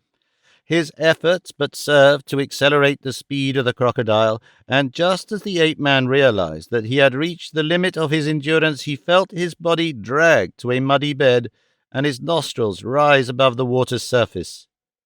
All about him was the blackness of the pit, the silence of the grave. For a moment, Tarzan of the Apes lay grasping for breath upon the slimy, evil-smelling bed to which the animal had borne him. Close at his side, he could feel the cold, hard plates of the creature's coat rising and falling as though with spasmodic efforts to breathe. For several minutes the two lay thus, and then a sudden convulsion of the giant carcass at the man's side, a tremor and a stiffening brought Tarzan to his knees beside the crocodile. To his utter amazement, he found that the beast was dead. The slim knife had found a vulnerable spot in the scaly armor. Staggering to his feet, the ape-man groped about the reeking, oozy den. He found that he was imprisoned in a subterranean chamber, amply large enough to have accommodated a dozen or more of the huge animals such as the one that had dragged him thither.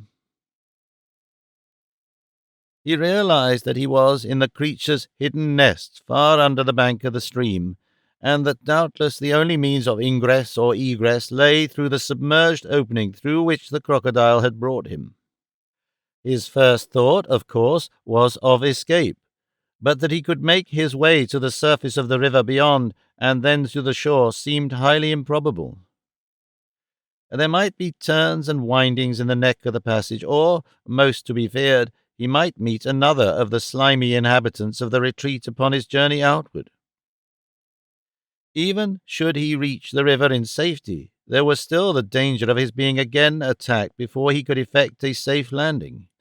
Still, there was no alternative, and, filling his lungs with the close and reeking air of the chamber, Tarzan of the Apes dived into the dark and watery hole which he could not see but had felt out and found with his feet and legs. The leg, which had been held within the jaws of the crocodile, was badly lacerated, but the bone had not been broken, nor were the muscles or tendons sufficiently injured to render it useless. It gave him excruciating pain. That was all. But Tarzan of the Apes was accustomed to pain, and gave it no further thought when he found that the use of his legs was not greatly impaired by the sharp teeth of the monster. Rapidly he crawled and swam through the passage, which inclined downward and finally upward to open at last into the river bottom but a few feet from the shoreline. As the ape-man reached the surface, he saw the heads of two great crocodiles but a short distance from him. They were making rapidly in his direction, and, with a superhuman effort, the man struck out for the overhanging branches of a nearby tree. Nor was he a moment too soon, for scarcely had he drawn himself to the safety of the limb than two gaping mouths snapped venomously below him. For a few minutes Tarzan rested in the tree that had proved the means of his salvation. His eyes scanned the river as far downstream as the tortuous channel would permit, but there was no sign of the Russian or his dugout. When he had rested and bound up his wounded leg, he started on in pursuit of the drifting canoe. He found himself upon the opposite of the river to that at which he had entered the stream, but as his quarry was upon the bosom of the water, it made little difference to the ape-man upon which side he took up the pursuit. To his intense chagrin, he soon found that his leg was more badly injured than he had thought, and that its condition seriously impeded his progress. It was only with the greatest difficulty that he could proceed faster than a walk upon the ground, and in the trees he discovered that it not only impeded his progress, but rendered travelling distinctly dangerous. From the old negress Tambudza, Tarzan had gathered a suggestion that now filled his mind with doubts and misgivings. When the old woman had told him of the child's death, she had also added that the white woman, though grief-stricken, had confided to her that the baby was not hers. Tarzan could see no reason for believing that Jane could have found it advisable to deny her identity or that of the child. The only explanation that he could put upon the matter was that, after all, the white woman who had accompanied his son and the Swede into the jungle fastness of the interior had not been Jane at all. The more he gave thought to the problem, the more firmly convinced he became that his son was dead and his wife still safe in London and in ignorance of the terrible fate that had overtaken her firstborn. After all, then, his interpretation of Rokoff's sinister taunt had been erroneous, and he had been bearing the burden of a double apprehension needlessly. At least, so thought the ape-man. From this belief he garnered some slight surcease from the numbing grief that the death of his little son had thrust upon him. And such a death! Even the savage beast that was the real Tarzan, inured to the sufferings and horrors of the grim jungle, shuddered as he contemplated the hideous fate that had overtaken the innocent child. As he made his way painfully toward the coast, he let his mind dwell so constantly upon the frightful crimes which the Russian had perpetrated against his loved ones that the great scar upon his forehead stood out almost continuously in the vivid scarlet that marked the man's most relentless and bestial moods of rage. At times he startled even himself and sent the lesser creatures of the wild jungle scampering to their hiding places as involuntary roars and growls rumbled from his throat. Could he but lay his hand upon the Russian! Twice upon the way to the coast, bellicose natives ran threateningly from their villages to bar his further progress. But when the awful cry of the bull-ape thundered upon their affrighted ears, and the great white giant charged bellowing upon them, they had turned and fled into the bush, nor ventured thence until he had safely passed. Though his progress seemed tantalizingly slow to the ape-man, whose ideas of speed had been gained by such standards as the lesser apes attain, he made, as a matter of fact, almost as rapid progress as the drifting canoe that bore Rokoff on ahead of him, so that he came to the bay and within sight of the ocean just after darkness had fallen upon the same day that Jane Clayton and the Russian ended their flights from the interior. The darkness lowered so heavily upon the Black River and the encircling jungle that Tarzan, even with eyes accustomed to much use after dark, could make out nothing a few yards from him. His idea was to search the shore that night for signs of the Russian and the woman who he was certain must have preceded Rokoff down the Ugambi.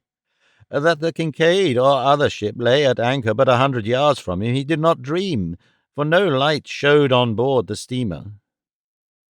Even as he commenced his search, his attention was suddenly attracted by a noise that he had not at first perceived.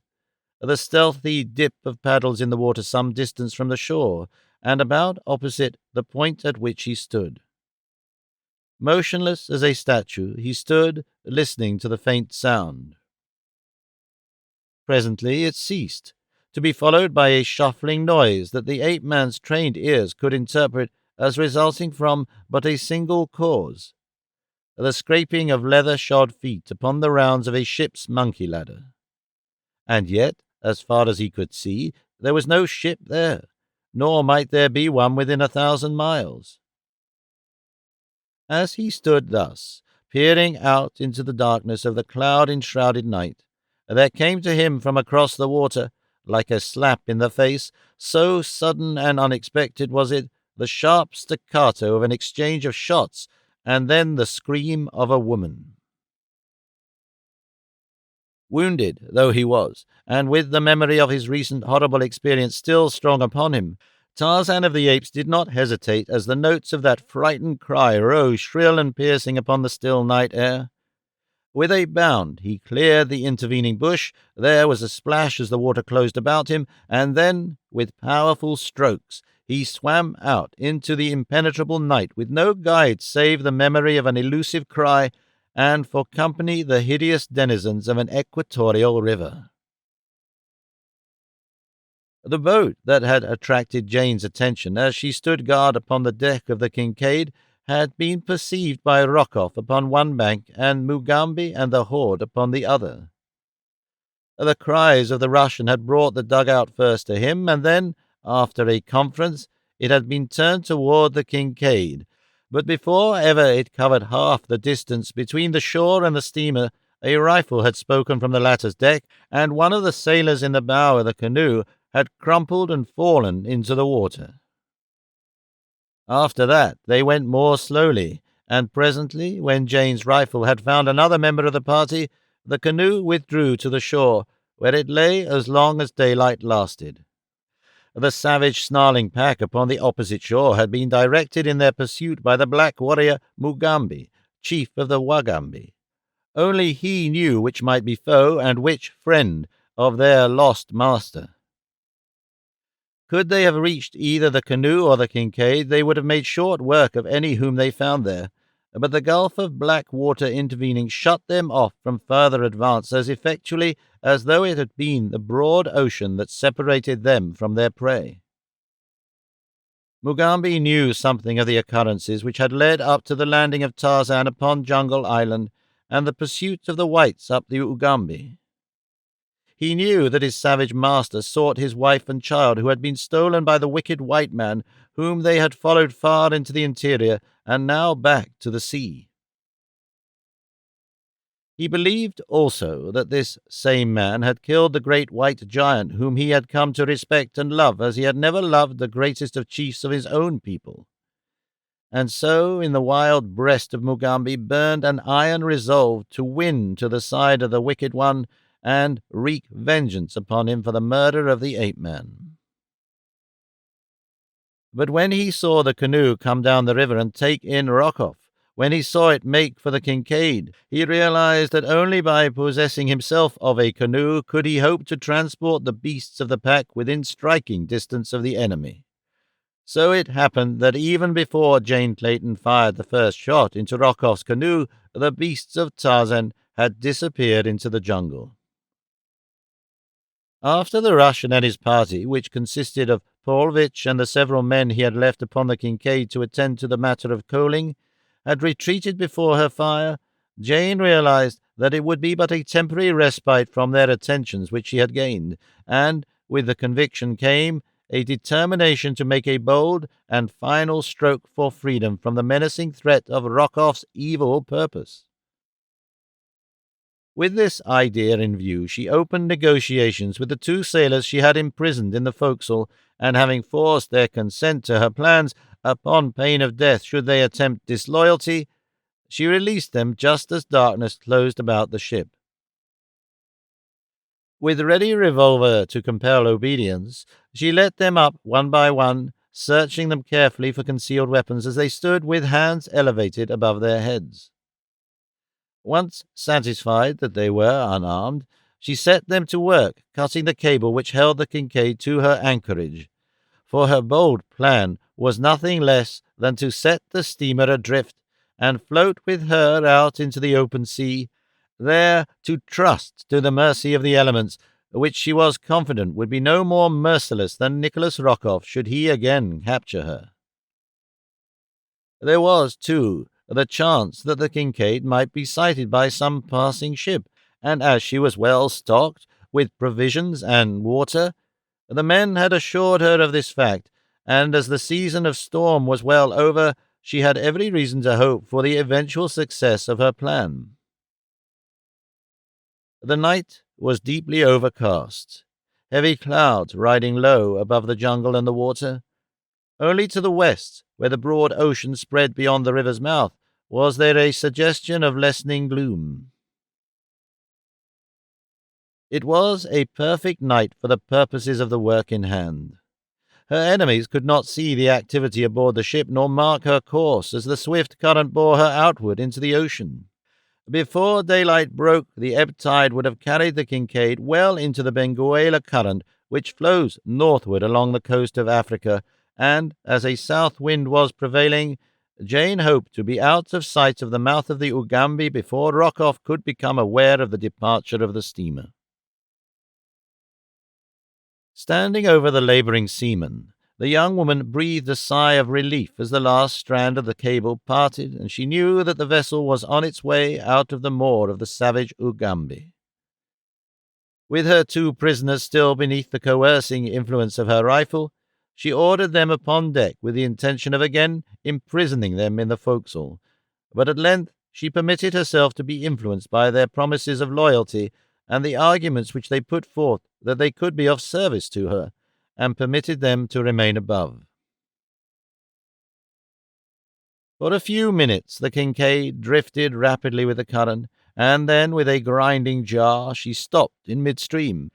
The ship had run upon a low-lying bar that splits the channel about a quarter of a mile from the sea. For a moment she hung there, and then, swinging round until her bow pointed toward the shore, she broke adrift once more. At the same instant, just as Jane Clayton was congratulating herself that the ship was once more free, there fell upon her ears from a point up the river about where the Kincaid had been anchored the rattle of musketry and a woman's scream, shrill, piercing, fear-laden. The sailors heard the shots with certain conviction that they announced the coming of their employer, and as they had no relish for the plan that would consign them to the deck of a drifting derelict, they whispered together a hurried plan to overcome the young woman and hail Rokoff and their companions to their rescue. It seemed that fate would play into their hands, for with the reports of the guns, Jane Clayton's attention had been distracted from her unwilling assistance, and instead of keeping one eye upon them as she had intended doing, she ran to the bow of the Kincaid to peer through the darkness toward the source of the disturbance upon the river's bosom. Seeing that she was off her guard, the two sailors crept stealthily upon her from behind.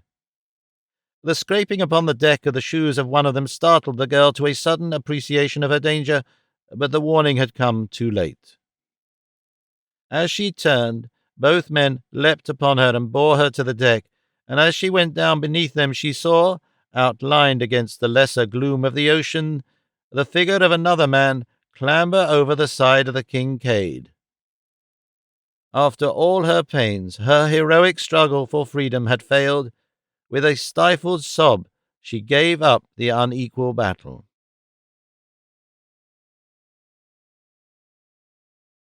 Chapter 17. On the deck of the Kincaid. When Mugambi had turned back into the jungle with the pack, he had definite purpose in view. It was to obtain a dugout wherewith to transport the beasts of Tarzan to the side of the Kincaid. Nor was he long in coming upon the object which he sought. Just at dusk he found a canoe moored to the bank of a small tributary of the Ugambi at a point where he had felt certain that he should find one. Without loss of time he piled his hideous fellows into the craft and shoved out into the stream. So quickly had they taken possession of the canoe that the warrior had not noticed that it was already occupied. The huddled figure sleeping in the bottom had entirely escaped his observation in the darkness of the night that had now fallen. But no sooner were they afloat than a savage growling from one of the apes directly ahead of him in the dugout attracted his attention to a shivering and cowering figure that trembled between him and the great anthropoid. To Mugambi's astonishment, he saw that it was a native woman. With difficulty he kept the ape from her throat, and after a time succeeded in quelling her fears. It seemed that she had been fleeing from marriage with an old man she loathed, and had taken refuge for the night in the canoe she had found upon the river's edge. Mugambi did not wish her presence, but there she was, and rather than lose time by returning her to the shore, the black permitted her to remain on board the canoe. As quickly as his awkward companions could paddle the dugout downstream toward the Ugambi and the Kincaid, they moved through the darkness. It was with difficulty that Mugambi could make out the shadowy form of the steamer, but as he had it between himself and the ocean, it was much more apparent than to one upon either shore of the river. As he approached it, he was amazed to note that it seemed to be receding from him, and finally he was convinced that the vessel was moving downstream. Just as he was about to urge his creatures to renewed efforts to overtake the steamer, the outline of another canoe burst suddenly into view not 3 yards from the bow of his own craft. At the same instant, the occupants of the stranger discovered the proximity of Mugambi's horde, but they did not at first recognize the nature of the fearful crew. A man in the bow of the oncoming boat challenged them just as the two dugouts were about to touch. For answer came the menacing growl of a panther, and the fellow found himself gazing into the flaming eyes of Sheeta, who had raised himself from his forepaws upon the bow of the boat, ready to leap in upon the occupants of the other craft. Instantly Rokoff realized the peril that confronted him and his fellows. He gave a quick command to fire upon the occupants of the other canoe, and it was this volley, and the scream of the terrified native woman in the canoe with Mugambi, that both Tarzan and Jane had heard. Before the slower and less skilled paddlers in Mugambi's canoe could press their advantage and effect a boarding of the enemy, the latter had turned swiftly downstream and were paddling for their lives in the direction of the Kincaid, which was now visible to them. The vessel, after striking upon the bar, had swung loose again into a slow-moving eddy, which returns upstream close to the southern shore of the Ugambi, only to circle out once more and join the downward flow 100 yards or so farther up. Thus, the Kincaid was returning Jane Clayton directly into the hands of her enemies. It so happened that as Tarzan sprang into the river, the vessel was not visible to him, and as he swam out into the night, he had no idea that a ship drifted so close at hand.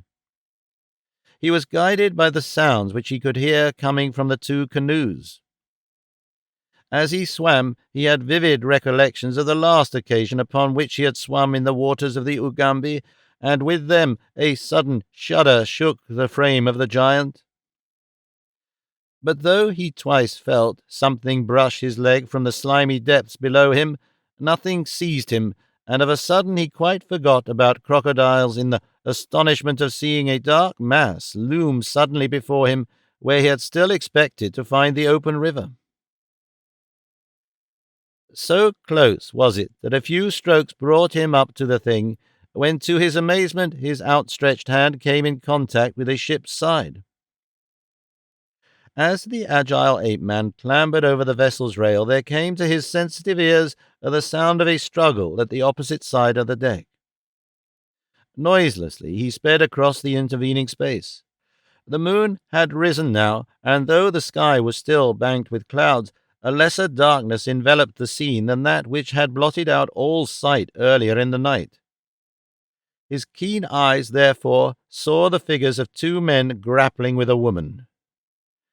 That it was the woman who had accompanied Anderson toward the interior he did not know, though he suspected as much, as he was now quite certain that this was the deck of the Kincaid upon which chance had led him. But he wasted little time in idle speculation. There was a woman in danger of harm from two ruffians, which was enough excuse for the ape-man to project his giant thews into the conflict without further investigation. The first that either of the sailors knew that there was a new force at work upon the ship was the falling of a mighty hand upon a shoulder of each. As if they had been in the grip of a flywheel, they were jerked suddenly from their prey. "What means this?" asked a low voice in their ears.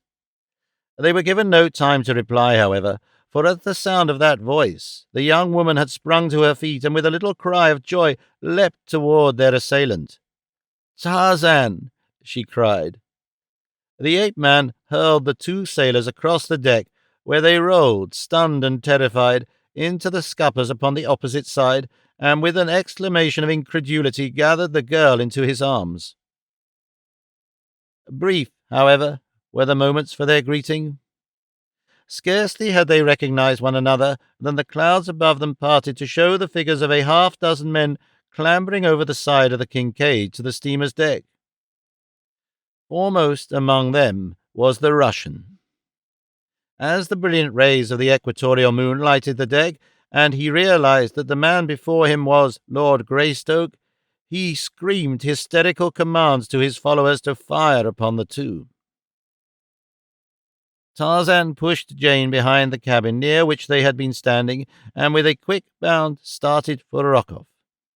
The men behind the Russian, at least two of them, raised their rifles and fired at the charging ape-man, but those behind them were otherwise engaged, for up the monkey ladder in their rear was thronging a hideous horde. First came 5 snarling apes, huge, man-like beasts with bared fangs and slavering jaws, and after them a giant black warrior, his long spear gleaming in the moonlight. Behind him again scrambled another creature, and of all the horrid horde it was that this they most feared, Sheeta the panther, with gleaming jaws agape and fiery eyes blazing at them in the mightiness of his hate and of his bloodlust. The shots that had been fired at Tarzan missed him, and he would have been upon Rokoff in another instant had not the great coward dodged backward between his two henchmen and, screaming in hysterical terror, bolted forward toward the forecastle. For the moment Tarzan's attention was distracted by the two men before him, so that he could not at the same time pursue the Russian. About him, the apes and Mugambi were battling with the balance of the Russian's party. Beneath the terrible ferocity of the beast, the men were soon scampering in all directions. Those who still lived to scamper, for the great fangs of the apes of Akut and the tearing talons of Sheeta already had found more than a single victim. 4, however, escaped and disappeared into the forecastle, where they hoped to barricade themselves against further assault. Here they found Rokoff, and, enraged at his desertion of them in their moment of peril, no less than at the uniformly brutal treatment it had been his wont to accord them, they gloated upon the opportunity now offered them to revenge themselves in part upon their hated employer. Despite his prayers and grovelling pleas, therefore, they hurled him bodily out upon the deck, delivering him to the mercy of the fearful things from which they had themselves just escaped. Tarzan saw the man emerge from the forecastle, saw and recognized his enemy, but another saw him even as soon. It was Sheeta, and with grinning jaws the mighty beast slunk silently toward the terror-stricken man. When Rokoff saw what it was that stalked him, his shrieks for help filled the air, and as with trembling knees he stood, as one paralyzed, before the hideous death that was creeping upon him. Tarzan took a step toward the Russian, his brain burning with a raging fire of vengeance. At last he had the murderer of his son at his mercy. His was the right to avenge. Once Jane had stayed his hand that time that he sought to take the law into his own power and mete to Rokoff the death that he had so long merited, but this time none should stay him. His fingers clenched and unclenched spasmodically as he approached the trembling Russ, beast-like and ominous as a brute of prey. Presently he saw that Sheeta was about to forestall him, robbing him of the fruits of his great hate. He called sharply to the panther, and the words, as if they had broken a hideous spell that had held the Russian, galvanized him into sudden action. With a scream he turned and fled toward the bridge. After him pounced Sheeta the panther, unmindful of his master's warning voice. Tarzan was about to leap after the two when he felt a light touch upon his arm. Turning, he found Jane at his elbow. "Do not leave me," she whispered. "I am afraid." Tarzan glanced behind her. All about were the hideous apes of Akut. Some, even, were approaching the young woman with bared fangs and menacing guttural warnings. The ape-man warned them back. He had forgotten for the moment that these were but beasts, unable to differentiate his friends and his foes. Their savage natures were roused by their recent battle with the sailors, and now all flesh outside the pack was meat to them. Tarzan turned again toward the Russian, chagrined that he should have to forego the pleasure of personal revenge, unless the man should escape Sheeta. But as he looked, he saw that there could be no hope of that. The fellow had retreated to the end of the bridge, where he now stood, trembling and wide-eyed, facing the beast that moved slowly toward him. The panther crawled with belly to the planking, uttering uncanny mouthings. Rokoff stood as though petrified, his eyes protruding from their sockets, his mouth agape, and the cold sweat of terror clammy upon his brow. Below him, upon the deck, he had seen the great anthropoids, and so had not dared to seek escape in that direction. In fact, even now one of the brutes was leaping to seize the bridge rail and draw himself up to the Russian's side. Before him was the panther, silent and crouched. Rokoff could not move. His knees trembled, his voice broke in inarticulate shrieks. With a last piercing wail, he sank to his knees, and then Sheeta sprang. Full upon the man's breast, the tawny body hurtled, tumbling the Russian to his back. As the great fangs tore at the throat and chest, Jane Clayton turned away in horror, but not so Tarzan of the Apes. A cold smile of satisfaction touched his lips. The scar upon his forehead that had burned scarlet faded to the normal hue of his tanned skin and disappeared. Rokoff fought furiously but futilely against the growling, rending fate that had overtaken him. For all his countless crimes, he was punished in the brief moment of the hideous death that claimed him at the last. After his struggles ceased, Tarzan approached, at Jane's suggestion, to wrest the body from the panther and give what remained of it decent human burial. But the great cat rose, snarling above its kill, threatening even the master it loved in its savage way, so that rather than kill his friend of the jungle, Tarzan was forced to relinquish his intentions. All that night, Sheeta, the panther, crouched upon the grisly thing that had been Nicholas Rokoff. The bridge of the Kincaid was slippery with blood.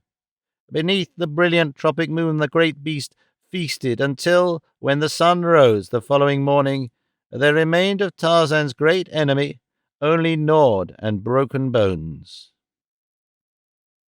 Of the Russians' party, all were accounted for except Povitch. 4 were prisoners in the Kincaid's forecastle. The rest were dead. With these men, Tarzan got up steam upon the vessel, and with the knowledge of the mate, who happened to be one of those surviving, he planned to set out in quest of Jungle Island. But as the morning dawned, there came with it a heavy gale from the west, which raised a sea into which the mate of the Kincaid dared not venture. All that day the ship lay within the shelter of the mouth of the river, for, though night witnessed a lessening of the wind, it was thought safer to wait for daylight before attempting the navigation of the winding channel to the sea. Upon the deck of the steamer the pack wandered without let or hindrance by day, for they had soon learned through Tarzan and Mugambi that they must harm no one upon the Kincaid, but at night they were confined below. Tarzan's joy had been unbounded when he learned from his wife that the little child who had died in the village of Mgungwazam was not their son. Who the baby could have been, or what had become of their own, they could not imagine, and as both Rokoff and Povitch were gone, there was no way of discovering. There was, however, a certain sense of relief in the knowledge that they might yet hope. Until positive proof of the baby's death reached them, there was always that to buoy them up. It seemed quite evident that their little Jack had not been brought aboard the Kincaid. Andersen would have known of it had such been the case, but he had assured Jane time and time again that the little one he had brought to her cabin the night he aided her to escape was the only one that had been aboard the Kincaid since she lay at Dover.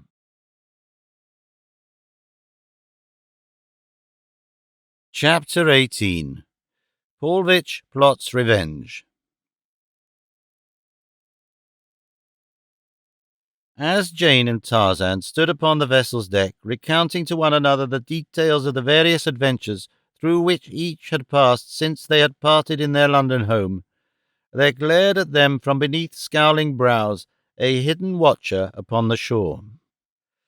Through the man's brain passed plan after plan where he might thwart the escape of the Englishman and his wife, for so long as the vital spark remained within the vindictive brain of Alexander Povitch, none who had aroused the enmity of the Russian might be entirely safe. Plan after plan he formed, only to discard each either as impracticable or unworthy the vengeance his wrongs demanded. So warped by faulty reasoning was the criminal mind of Rokoff's lieutenant that he could not grasp the real truth of that which lay between himself and the ape-man, and see that always the fault had been, not with the English lord, but with himself and his confederate. At the rejection of each new scheme, Povitch arrived always at the same conclusion, that he could accomplish naught while half the breadth of the Ugambi separated him from the object of his hatred. But how was he to span the crocodile-infested waters? There was no canoe nearer than the Mosula village, and Povitch was none too sure that Kincaid would still be at anchor in the river when he returned, should he take the time to traverse the jungle to the distant village and return with a canoe.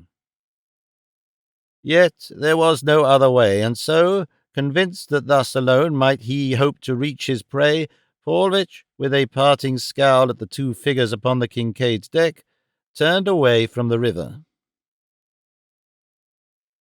Hastening through the dense jungle, his mind centered upon this one fetish: revenge. The Russian forgot even his terror of the savage world through which he moved.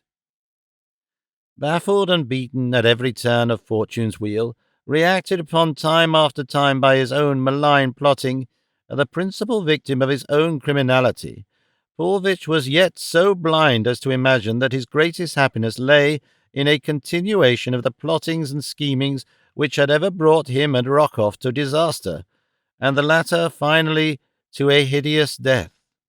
As the Russian stumbled on through the jungle toward the Mosula village, there presently crystallized within his brain a plan which seemed more feasible than any that he had as yet considered. He would come by night to the side of the Kincaid, and once aboard, would search out the members of the ship's original crew who had survived the terrors of this frightful expedition, and enlist them in an attempt to wrest the vessel from Tarzan and his beasts.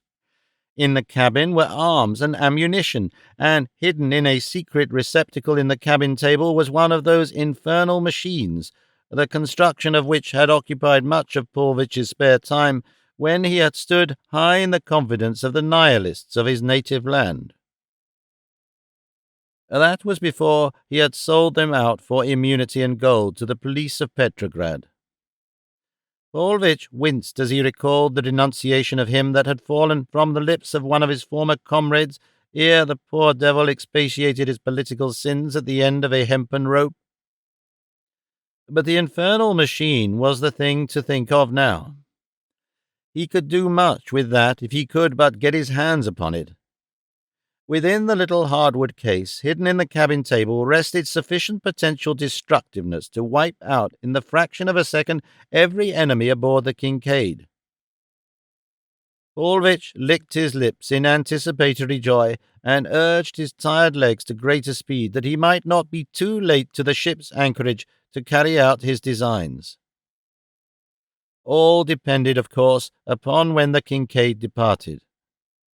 The Russian realized that nothing could be accomplished beneath the light of day. Darkness must shroud his approach to the ship's side, for should he be sighted by Tarzan or Lady Greystoke, he would have no chance to board the vessel. The gale that was blowing was, he believed, the cause of the delay in getting the Kincaid under way, and if it continued to blow until night, then the chances were all in his favor, for he knew that there was little likelihood of the ape-man attempting to navigate the tortuous channel of the Ugambi, while darkness lay upon the surface of the water, hiding the many bars and numerous small islands which are scattered over the expanse of the river's mouth. It was well after noon when Povitch came to the Mosula village upon the bank of the tributary of the Ugambi. Here he was received with suspicion and unfriendliness by the native chief who, like all those who came in contact with Rokoff or Povitch, had suffered in some manner from the greed, the cruelty, or the lust of the two Muscovites. When Povitch demanded the use of a canoe, the chief grumbled a surly refusal and ordered the white man from the village. Surrounded by angry, muttering warriors who seemed to be but waiting some slight pretext to transfix him with their menacing spears, the Russian could do naught else than withdraw. A dozen fighting men led him to the edge of the clearing, leaving him with a warning never to show himself again in the vicinity of their village. Stifling his anger, Povitch slunk into the jungle, but once beyond the sight of the various warriors he paused and listened intently. He could hear the voices of his escort as the men returned to the village, and when he was sure that they were not following him, he wormed his way through the bushes to the edge of the river, still determined some way to obtain a canoe.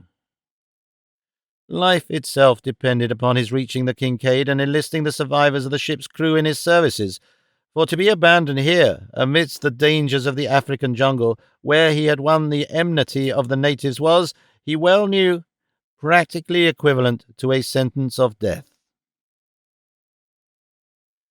A desire for revenge acted as an almost equally powerful incentive to spur him into the face of danger to accomplish his design, so that it was a desperate man that lay hidden in the foliage beside the little river, searching with eager eyes for some sign of a small canoe which might be easily handled by a single paddle.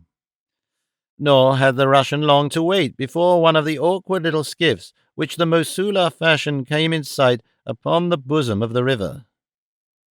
A youth was paddling lazily out into midstream from a point beside the village. When he reached the channel, he allowed the sluggish current to carry him slowly along while he lolled indolently in the bottom of his crude canoe. All ignorant of the unseen enemy upon the river's bank, the lad floated slowly down the stream while Povitch followed along the jungle path a few yards behind him. A mile below the village, the black boy dipped his paddle into the water and forced his skiff toward the bank. Povitch, elated by the chance which had drawn the youth to the same side of the river as that along which he followed, rather than to the opposite side where he would have been beyond the stalker's reach, hid in the brush close beside the point at which it was evident the skiff would touch the bank of the slow-moving stream, which seemed jealous of each fleeting instant which drew it nearer to the broad and muddy Ugambi, where it must forever lose its identity in the larger stream that would presently cast its waters into the great ocean. Equally indolent were the motions of the Mosula youth as he drew his skiff beneath an overhanging limb of a great tree that leaned down to implant a farewell kiss upon the bosom of the departing water, caressing with green fronds the soft breast of its languorous love. And, snake-like, amidst the concealing foliage, lay the malevolent Russ. Cruel, shifty eyes gloated upon the outlines of the coveted canoe and measured the stature of its owner, while the crafty brain weighed the chances of the white man should physical encounter with the black become necessary. Only direct necessity could drive Alexander Povitch to personal conflict, but it was indeed dire necessity which goaded him on to action now. There was time, just time enough, to reach the Kincaid by nightfall. Would the black fool never quit his skiff? Povitch squirmed and fidgeted. The lad yawned and stretched. With exasperating deliberateness he examined the arrows in his quiver, tested his bow, and looked to the edge upon the hunting knife in his loincloth. Again he stretched and yawned, glanced up at the river-bank, shrugged his shoulders, and lay down in the bottom of his canoe for a little nap before he plunged into the jungle after the prey he had come forth to hunt. Povitch half rose, and with tensed muscles stood glaring down upon his unsuspecting victim. The boy's lids drooped and closed. Presently his breast rose and fell to the deep breaths of slumber. The time had come. The Russian crept stealthily nearer. A branch rustled beneath his weight, and the lad stirred in his sleep. Povitch drew his revolver and levelled it upon the black. For a moment he remained in rigid quiet, and then again the youth relapsed into undisturbed slumber. The white man crept closer. He could not chance a shot until there was no risk of missing. Presently he leaned close above the Mosula. The cold steel of the revolver in his hand insinuated itself nearer and nearer to the breast of the unconscious lad. Now it stopped but a few inches above the strongly beating heart. But the pressure of a finger lay between the harmless boy and eternity. The soft bloom of youth still lay upon the brown cheek, a smile half parted the beardless lips. Did any qualm of conscience point its disquieting finger of reproach at the murderer? To all such was Alexander Povitch immune. A sneer curled his bearded lip as his forefinger closed upon the trigger of his revolver. There was a loud report. A little hole appeared above the heart of the sleeping boy, a little hole about which lay a blackened rim of powder-burnt flesh. The youthful body half rose to a sitting posture, the smiling lips tense to the nervous shock of a momentary agony which the conscious mind never apprehended, and then the dead sank limply back into that deepest of slumbers, from which there is no awakening. The killer dropped quickly into the skiff beside the killed. Ruthless hands seized the dead boy heartlessly and raised him to the low gunwale. A little shove, a splash, some widening ripples broken by the sudden surge of a dark, hidden body from the slimy depths, and the coveted canoe was in the sole possession of the white man, more savage than the youth whose life he had taken. Casting off the tie rope and seizing the paddle, Povitch bent feverishly to the task of driving the skiff downward toward the Ugambi at top speed. Night had fallen when the prow of the blood-stained craft shot out into the current of the larger stream. Constantly the Russian strained his eyes into the increasing darkness ahead in vain endeavor to pierce the black shadows which lay between him and the anchorage of the Kincaid. Was the ship still riding there upon the waters of the Ugambi, or had the ape-man at last persuaded himself of the safety of venturing forth into the abating storm? As Povitch forged ahead with the current, he asked himself these questions, and many more beside, not the least disquieting of which were those which related to his future should it chance that the Kincaid had already steamed away, leaving him to the merciless horrors of the savage wilderness. In the darkness it seemed to the paddler that he was fairly flying over the water, and he had become convinced that the ship had left her moorings and that he had already passed the spot at which he had lain earlier in the day, when there appeared before him beyond a projecting point which he had but just rounded the flickering light from a ship's lantern. Alexander Povitch could scarce restrain an exclamation of triumph. The Kincaid had not departed. Life and vengeance were not to elude him after all. He stopped paddling the moment that he descried the gleaming beacon of hope ahead of him. Silently he drifted down the muddy waters of the Ugambi, occasionally dipping his paddle's blade gently into the current that he might guide his primitive craft to the vessel's side. As he approached more closely, the dark bulk of a ship loomed before him out of the blackness of the night. No sound came from the vessel's deck. Povitch drifted unseen close to the Kincaid's side. Only the momentary scraping of his canoe's nose against the ship's planking broke the silence of the night. Trembling with nervous excitement, the Russian remained motionless for several minutes, but there was no sound from the great bulk above him to indicate that his coming had been noted. Stealthily he worked his craft forward until the stays of the bowsprit were directly above him. He could just reach them. To make his canoe fast there was the work of but a minute or two, and then the man raised himself quietly aloft. A moment later he dropped softly to the deck. Thoughts of the hideous pack which tenanted the ship induced cold tremors along the spine of the cowardly prowler, but life itself depended upon the success of his venture, and so he was enabled to steel himself to the frightful chances which lay before him. No sound or sign of watch appeared upon the ship's deck. Povitch crept stealthily toward the forecastle. All was silence. The hatch was raised, and as the man peered downward, he saw one of the Kincaid's crew reading by the light of the smoky lantern depending from the ceiling of the crew's quarters. Povitch knew the man well, a surly cutthroat upon whom he figured strongly in the carrying out of the plan which he had conceived. Gently the Russ lowered himself through the aperture to the rounds of the ladder which led into the forecastle. He kept his eyes turned upon the reading man, ready to warn him to silence the moment that the fellow discovered him, but so deeply immersed was the sailor in the magazine that the Russian came unobserved to the forecastle floor. There he turned and whispered the reader's name. The man raised his eyes from the magazine, eyes that went wide for a moment as they fell upon the familiar countenance of Rokoff's lieutenant, only to narrow instantly in a scowl of disapproval. "The devil!" he ejaculated. "Where did you come from? We all thought you were done for and gone where you ought to have gone a long time ago.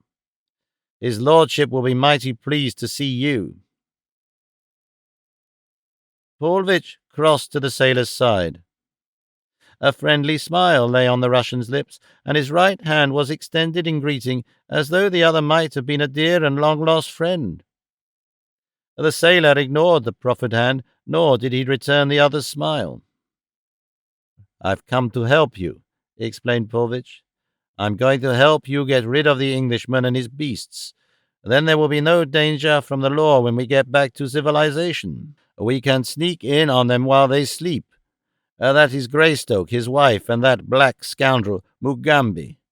Afterward, it will be a simple matter to clean up the beasts. Where are they?" "They're below," replied the sailor. "But just let me tell you something, Povitch. You haven't got no more show to turn us men against the Englishman than nothing. We had all we wanted of you and that other beast. He's dead, and if I don't miss my guess a whole lot, you'll be dead too before long. You two treated us like dogs, and if you think we got any love for you, you better forget it." "You mean to say that you're going to turn against me?" demanded Povitch. The other nodded, and then, after a momentary pause, during which an idea seemed to have occurred to him, he spoke again. "Unless," he said, "you can make it worth my while to let you go before the Englishman finds you here."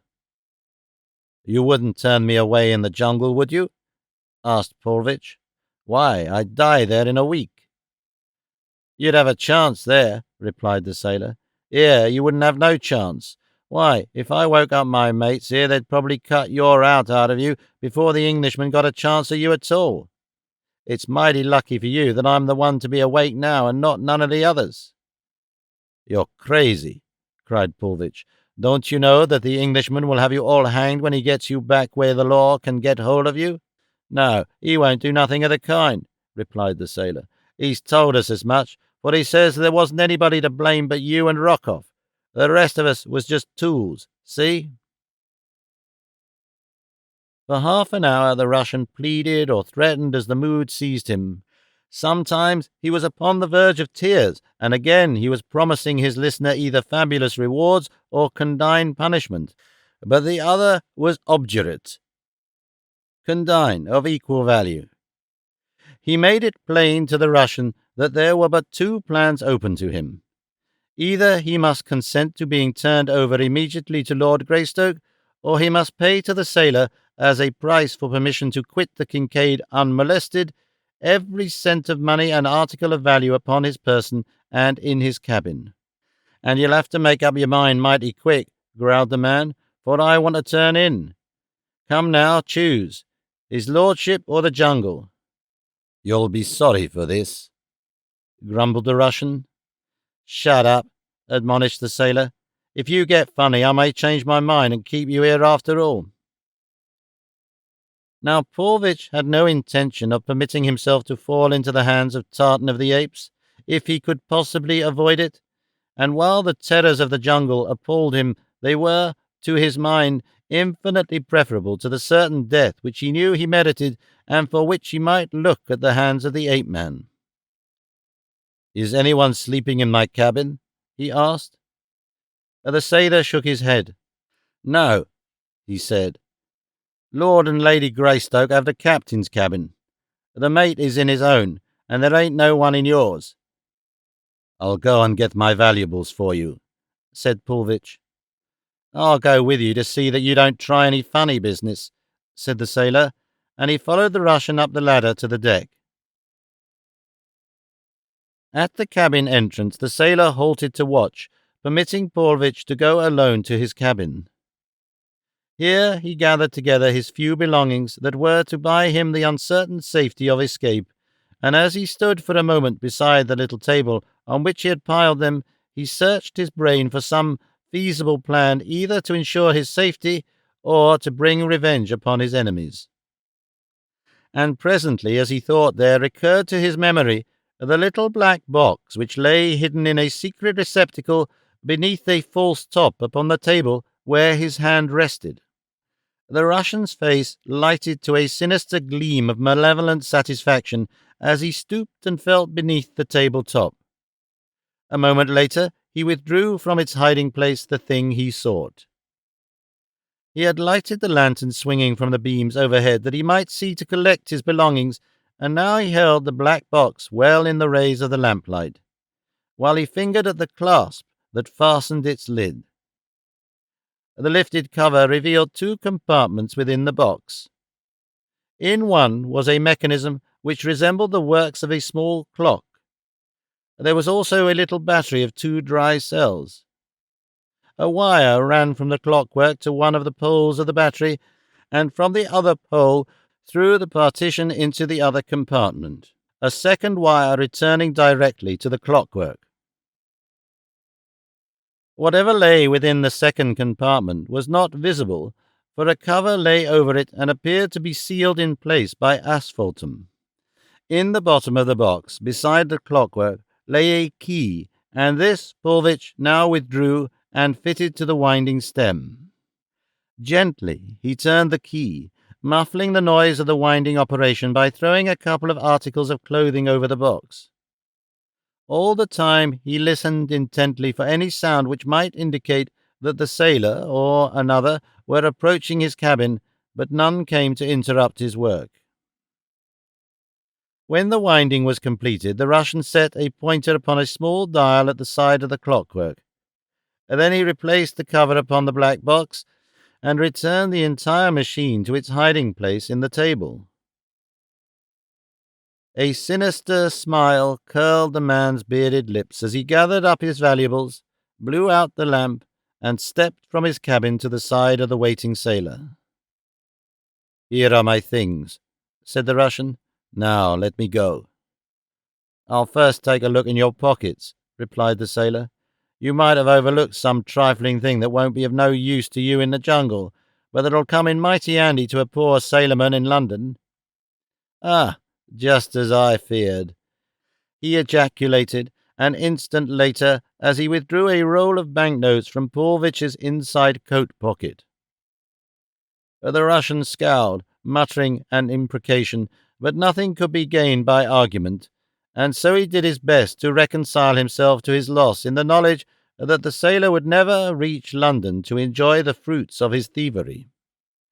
It was with difficulty that Povitch restrained a consuming desire to taunt the man with a suggestion of the fate that would presently overtake him and the other members of the Kincaid's company, but fearing to arouse the fellow's suspicions, he crossed the deck and lowered himself in silence into his canoe. A minute or two later he was paddling toward the shore to be swallowed up in the darkness of the jungle night, and the terrors of a hideous existence from which, could he have had even a slight foreknowledge of what awaited him in the long years to come, he would have fled to the certain death of the open sea rather than endure it. The sailor, having made sure that Povitch had departed, returned to the forecastle, where he hid away his booty and turned into his bunk, while in the cabin that had belonged to the Russian there ticked on and on, through the silences of the night, the little mechanism in the small black box, which held for the unconscious sleepers upon the ill-starred Kincaid the coming vengeance of the thwarted Russian.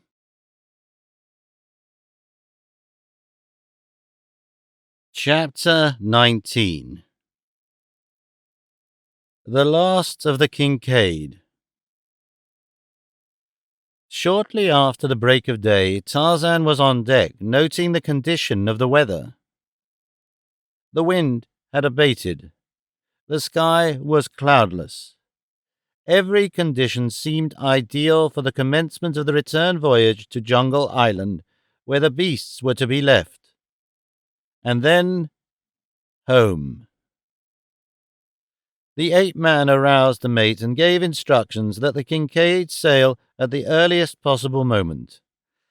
The remaining members of the crew, safe in Lord Greystoke's assurance that they would not be prosecuted for their share in the villainies of the 2 Russians, hastened with cheerful alacrity to their several duties. The beasts, liberated from the confinement of the hold, wandered about the deck, not a little to the discomfiture of the crew, in whose minds there remained a still vivid picture of the savagery of the beasts in conflict with those who had gone to their deaths beneath the fangs and talons which even now seemed itching for the soft flesh of further prey. Beneath the watchful eyes of Tarzan and Mugambi, however, Sheeta and the apes of Akut curbed their desires, so that the men worked about the deck amongst them in far greater security than they imagined. At last the Kincaid slipped down the Ugambi and ran out upon the shimmering waters of the Atlantic. Tarzan and Jane Clayton watched the verdure-clad shoreline receding in the ship's wake, and for once the ape-man left his native soil without one single pang of regret.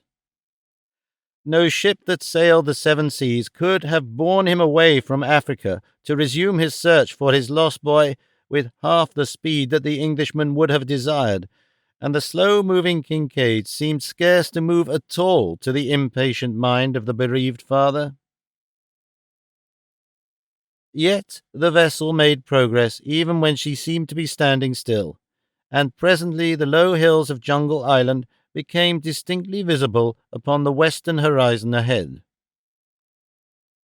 In the cabin of Alexander Povitch, the thing within the black box ticked, ticked, ticked, with apparently unending monotony.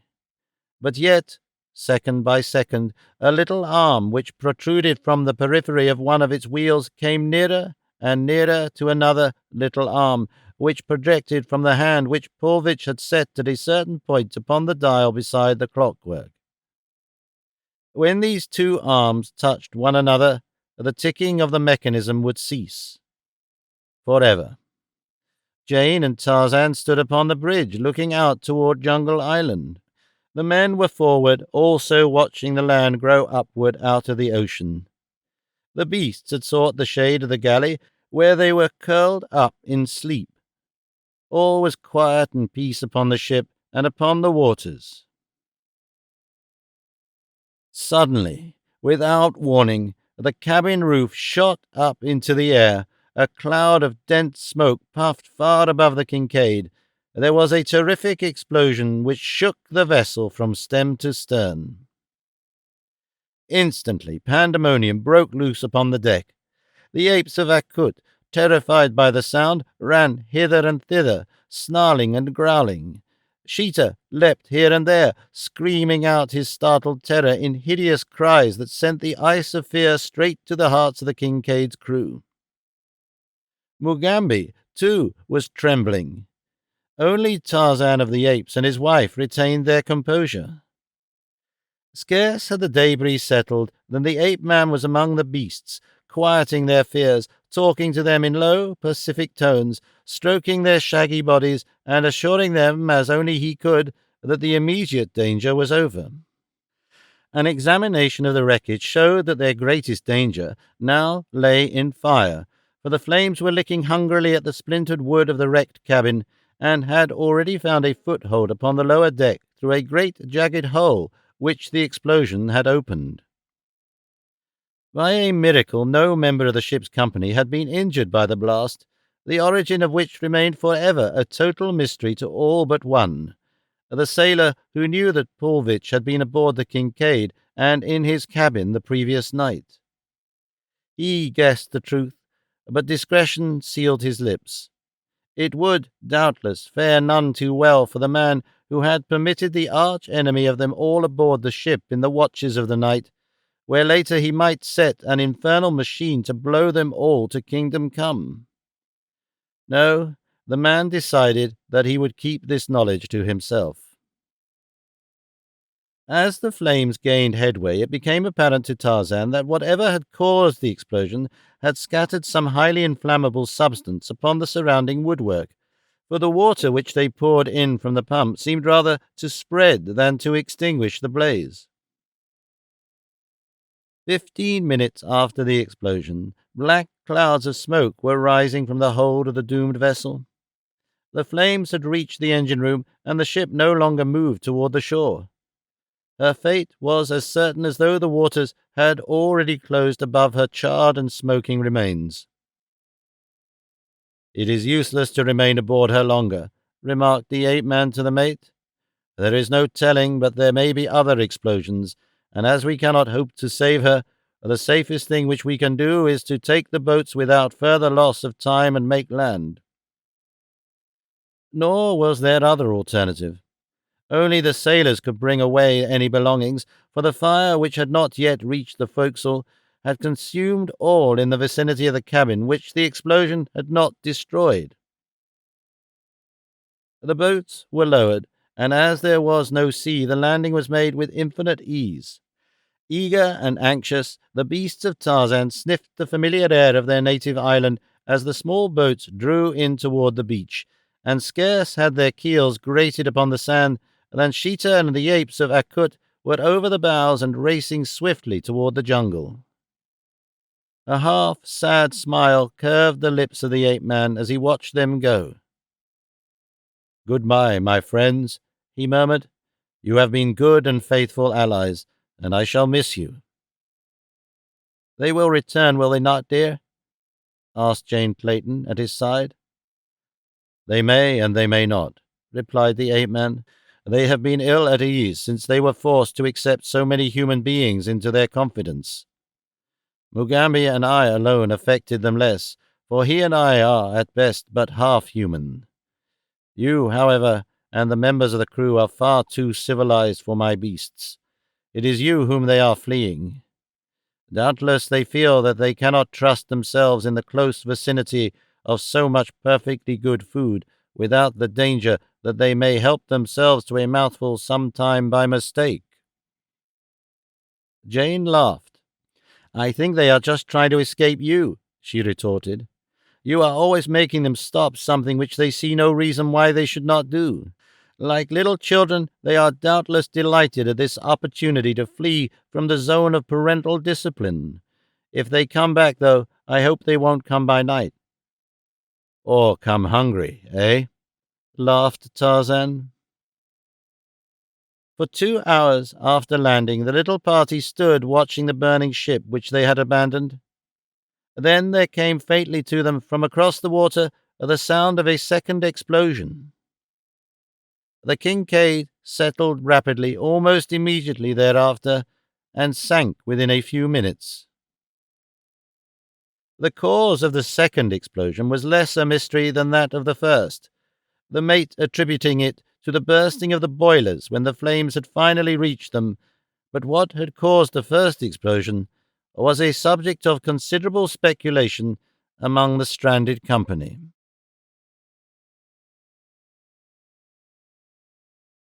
Chapter 20. Jungle Island Again. The first consideration of the party was to locate fresh water and make camp, for all knew that their term of existence upon Jungle Island might be drawn out to months or even years. Tarzan knew the nearest water, and to this he immediately led the party. Here the men fell to work to construct shelters and rude furniture, while Tarzan went into the jungle after meat, leaving the faithful Mugambi and the Mosula woman to guard Jane, whose safety he would never trust to any member of the Kincaid's cutthroat crew. Lady Greystoke suffered far greater anguish than any other of the castaways, for the blow to her hopes and her already cruelly lacerated mother heart lay not in her own privations, but in the knowledge that she might now never be able to learn the fate of her firstborn, or do aught to discover his whereabouts, or ameliorate his condition, a condition which imagination naturally pictured in the most frightful forms.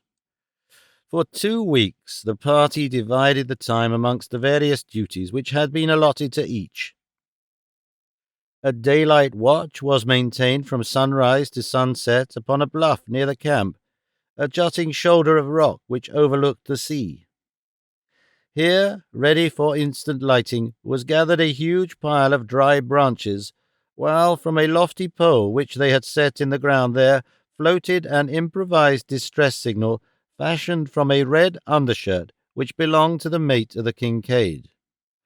But never a speck upon the horizon that might be sail or smoke rewarded the tired eyes that in their endless, hopeless vigil strained daily out across the vast expanse of ocean. It was Tarzan who suggested, finally, that they attempt to construct a vessel that would bear them back to the mainland. He alone could show them how to fashion rude tools, and when the idea had taken root in the minds of the men, they were eager to commence their labors. But as time went on, and the Herculean nature of their task became more and more apparent, they fell to grumbling and to quarrelling among themselves, so that to the other dangers were now added dissension and suspicion. More than before did Tarzan now fear to leave Jane among the half-brutes of the Kincaid's crew, but hunting he must do, for none other could so surely go forth and return with meat as he. Sometimes Mugambi spelled him at the hunting, but the black spear and arrows were never so sure of results as the rope and knife of the ape-man. Finally, the men shirked their work, going off into the jungle by twos to explore and to hunt.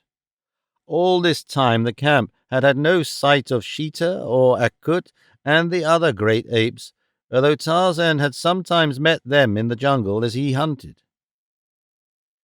As matters tended from bad to worse in the camp of the castaways upon the east coast of Jungle Island, another camp came into being upon the north coast. Here, in a little cove, lay a small schooner, the Cowrie, whose decks had but a few days since run red with the blood of her officers and the loyal members of her crew, for the Cowrie had fallen upon bad days when it had shipped such men as Gust and Momula the Maori, and that arch-fiend Shang of Fashan. There were others, too, 10 of them all told, the scum of the South Sea ports, but Gust and Momula and Shang were the brains and cunning of the company. It was they who had instigated the mutiny that they might seize and divide the catch of pearls which constituted the wealth of the Cowrie's cargo. It was Shang who had murdered the captain as he lay asleep in his berth, and it had been Momula the Maori who had led the attack upon the officer of the watch. Gust, after his own peculiar habit, had found means to delegate to the others the actual taking of life. Not that Gust entertained any scruples on the subject, other than those which induced in him a rare regard for his own personal safety. There is always a certain element of risk to the assassin, for victims of deadly assault are seldom prone to die quietly and considerately. There is always a certain element of risk to go so far as to dispute the issue with the murderer. It was this chance of dispute which Gust preferred to forego.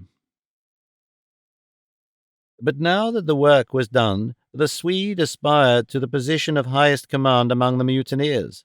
He had even gone so far as to appropriate and wear certain articles belonging to the murdered captain of the Cowrie, articles of apparel which bore upon them the badges and insignia of authority. Shang was peeved. He had no love for authority, and certainly not the slightest intention of submitting to the domination of an ordinary Swede sailor.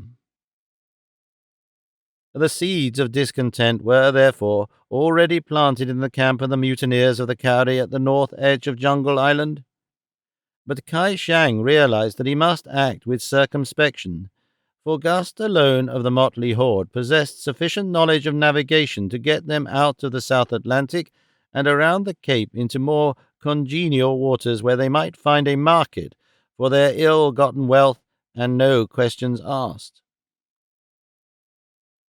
The day before they sighted Jungle Island and discovered the little landlocked harbour upon the bosom of which the Cowrie now rode quietly at anchor, the watch had discovered the smoke and funnels of a warship upon the southern horizon. The chance of being spoken to and investigated by a man of war appealed not at all to any of them, so they put into hiding for a few days until the danger should have passed. And now Gust did not wish to venture out to sea again. There was no telling, he insisted, but that the ship they had seen was actually searching for them. Shang pointed out that such could not be the case, since it was impossible for any human being other than themselves to have knowledge of what had transpired aboard the Cowrie. But Gust was not to be persuaded. In his wicked heart he nursed a scheme where he might increase his share of the booty by something like 100%. He alone could sail the Cowrie, therefore the others could not leave Jungle Island without him. But what was there to prevent Gust, with just sufficient men to man the schooner, slipping away from Shang, Momula the Maori, and some half of the crew when opportunity presented? It was for this opportunity that Gust waited. Some day there would come a moment when Shang, Momula, and 3 or 4 of the others would be absent from camp, exploring or hunting. The Swede racked his brain for some plan whereby he might successfully lure from the sight of the anchored ship those whom he had determined to abandon. To this end he organized hunting party after hunting party, but always the devil of perversity seemed to enter the soul of Shang, so that wily Celestial would never hunt except in the company of Gust himself. One day Shang spoke secretly with Mamula the Maori, pouring into the brown ear of his companion the suspicions which he harbored concerning the Swede. Momula was for going immediately and running a long knife through the heart of the traitor. It is true that Shang had no other evidence than the natural cunning of his own knavish soul, but he imagined in the intentions of Gust what he himself would have been glad to accomplish had the means lain at hand. But he dared not let Momula slay the Swede, upon whom they depended to guide them to their destination. They decided, however, that it would do no harm to attempt to frighten Gust into acceding to their demands, and with this purpose in mind, the Maoris sought out the self-constituted commander of the party.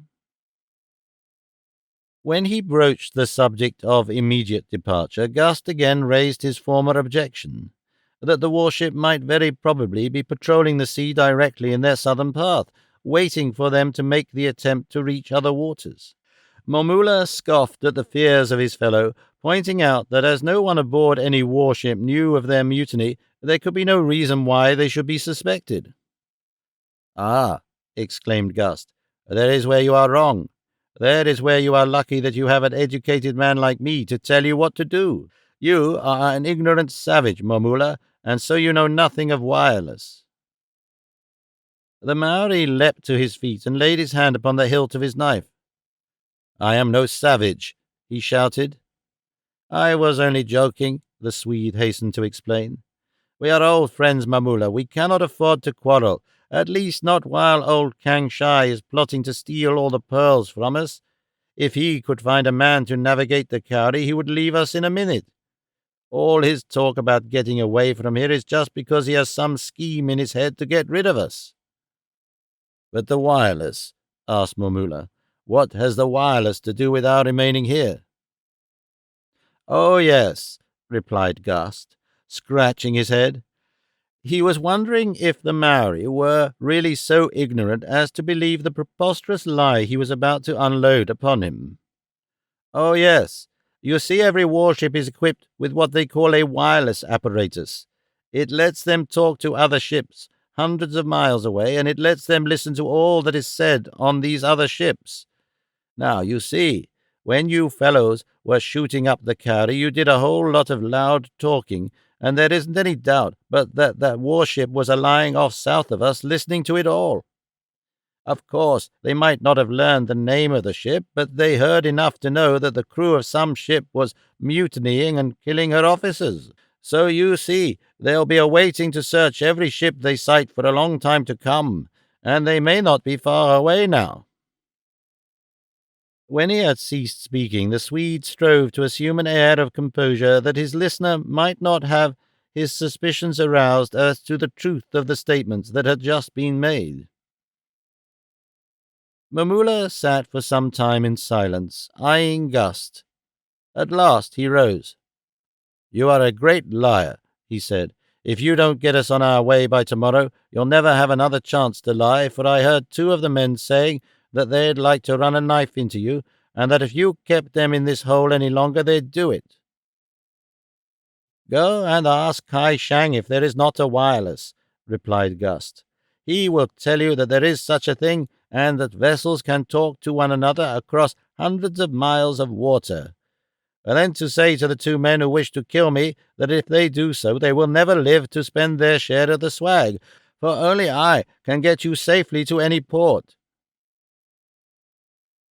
So Mamula went to Shang and asked him if there was such an apparatus as a wireless by means of which ships could talk with each other at great distances, and Shang told him that there was.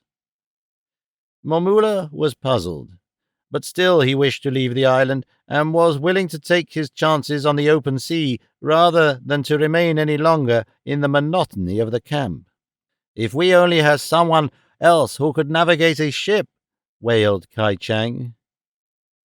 That afternoon Mamula went hunting with two other Maoris. They hunted toward the south and had not gone far from camp when they were surprised by the sound of voices ahead of them in the jungle. They knew that none of their own men had preceded them, and as all were convinced that the island was uninhabited, they were inclined to flee in terror on the hypothesis that the place was haunted, possibly by the ghosts of the murdered officers and men of the Cowrie. But Mamula was even more curious than he was superstitious, and so he quelled his natural desire to flee from the supernatural. Motioning his companions to follow his example, he dropped to his hands and knees, crawling forward stealthily and with quakings of heart through the jungle in the direction from which came the voices of the unseen speakers. Presently, at the edge of a little clearing, he halted, and there he breathed a deep sigh of relief, for plainly before him he saw two flesh-and-blood men sitting upon a fallen log and talking earnestly together. One was Schneider, mate of the Kincaid, and the other was a seaman named Schmidt. "I think we can do it, Schmidt," Schneider was saying. "A good canoe wouldn't be hard to build, and three of us could paddle it to the mainland in a day, if the wind was right, and the sea reasonably calm. There ain't no use waiting for the men to build a big enough boat to take the whole party, for they're sore now and sick of working like slaves all day long. It ain't none of our business anyway to save the Englishman. Let him look out for himself, says I." He paused for a moment, and then eyeing the other to note the effect of his next words, he continued, "But we might take the woman. It would be a shame to leave a nice-looking piece like she is in such a God-forsaken hole as this here island." Schmidt looked up and grinned. "So that's how she's blowing, is it?" he asked. "Why didn't you say so in the first place? What's in it for me if I help you?" "She ought to pay us well to get her back to civilization," explained Schneider. "And I tell you what I'll do. I'll just whack up with the other two men that helps me. I'll take half, and they can divide the other half. You and whoever the other bloke is. I am sick of this place, and the sooner I get out of it, the better I like it. What do you say?" "Suits me," replied Schmidt. "I wouldn't know how to reach the mainland myself, and know that none of the other fellows would. So you're the only one that knows anything of navigation. You're the fellow I'll tie to." Momula the Maori pricked up his ears. He had a smattering of every tongue that is spoken upon the seas, and more than a few times had he sailed on English ships, so that he understood very well all that had passed between Schneider and Schmidt since he had stumbled upon them. He rose to his feet and stepped into the clearing. Schneider and his companion started as nervously as though a ghost had risen before them.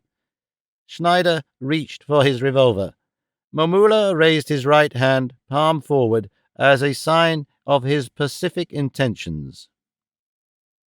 "I am a friend," he said. "I heard you, but do not fear that I will reveal what you have said. I can help you, and you can help me." He was addressing Schneider. "You can navigate a ship, but you have no ship. We have a ship, but no one to navigate it. If you will come with us and ask no questions, we will let you take the ship where you will after you have landed us at a certain port, the name of which we will give you later.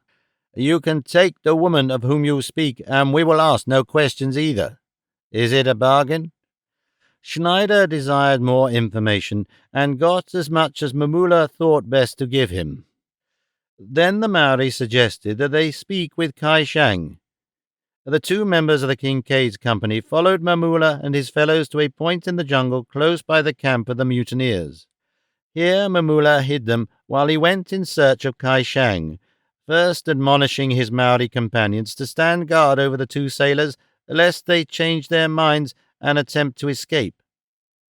Schneider and Schmidt were virtually prisoners, though they did not know it.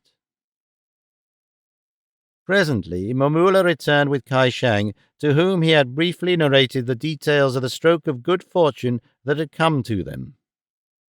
The Chinaman spoke at length with Schneider until, notwithstanding his natural suspicion of the sincerity of all men, he became quite convinced that Schneider was quite as much a rogue as himself, and that the fellow was anxious to leave the island. These two premises accepted, there could be little doubt that Schneider would prove trustworthy in so far as accepting the command of the Cowrie was concerned. After that, Shang knew that he could find means to coerce the man into submission to his further wishes. When Schneider and Schmidt left them and set out in the direction of their own camp, it was with feelings of far greater relief than they had experienced in many a day. Now, at last, they saw a feasible plan for leaving the island upon a seaworthy craft. There would be no more hard labor at shipbuilding, and no risking their lives upon a crudely built makeshift that would be quite as likely to go to the bottom as it would to reach the mainland. Also, they were to have assistance in capturing the woman, or rather women, for when Mamula had learned that there was a black woman in the other camp, he had insisted that she be brought along as well as the white woman. As Shang and Mamula entered their camp, it was with a realization that they no longer needed Gust. They marched straight to the tent in which they might expect to find him at that hour of the day, for though it would have been more comfortable for the entire party to remain aboard the ship, they had mutually decided that it would be safer for all concerned were they to pitch their camp ashore. Each knew that in the heart of the others was sufficient treachery to make it unsafe for any member of the party to go ashore leaving the others in possession of the Cowrie. So not more than 2 or 3 men at a time were ever permitted aboard the vessel unless all the balance of the company was there too. As the two crossed toward Gust's tent, the Maori felt the edge of his long knife with one grimy, calloused thumb. The Swede would have felt far from comfortable could he have seen this significant action, or read what was passing amid the convolution of the brown man's cruel brain. Now it happened that Gust was at that moment in the tent occupied by the cook, and this tent stood but a few feet from his own, so that he heard the approach of Shang and Mamula, though he did not, of course, dream that it had any special significance for him. Chance had it, though, that he glanced out of the doorway of the cook's tent at the very moment that Shang and Mamula approached the entrance to his, and he thought that he noted a stealthiness in their movements that comported poorly with amicable or friendly intentions, and then, just as they two slunk within the interior, Gust caught a glimpse of the long knife which Mamula the Maori was then carrying behind his back. The Swede's eyes opened wide, and a funny little sensation assailed the roots of his hairs. Also, he turned almost white beneath his tan. Quite precipitately he left the cook's tent. He was not one who required a detailed exposition of intentions that were quite all too obvious. As surely as though he had heard them plotting, he knew that Shang and Mamula had come to take his life.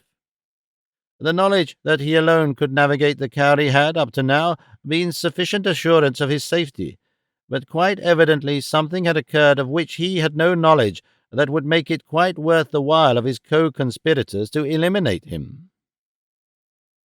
Without a pause, Gust darted across the beach and into the jungle. He was afraid of the jungle. Uncanny noises that were indeed frightful came forth from its recesses, the tangled mazes of the mysterious country back of the beach.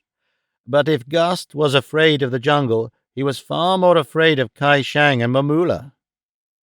The dangers of the jungle were more or less problematical, while the danger that menaced him at the hands of his companions was a perfectly well-known quantity, which might be expressed in terms of a few inches of cold steel or the coil of a light rope. He had seen Shang garrote a man at Pai Sha in a dark alleyway back of Lu Kotai's place. He feared the rope, therefore, more than he did the knife of the Maori, but he feared them both too much to remain within reach of either. Therefore, he chose the pitiless jungle.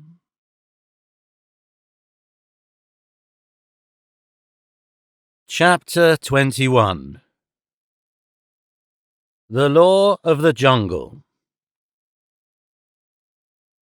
In Tarzan's camp, by dint of threats and promised rewards, the ape-man had finally succeeded in getting the hull of a large skiff almost completed.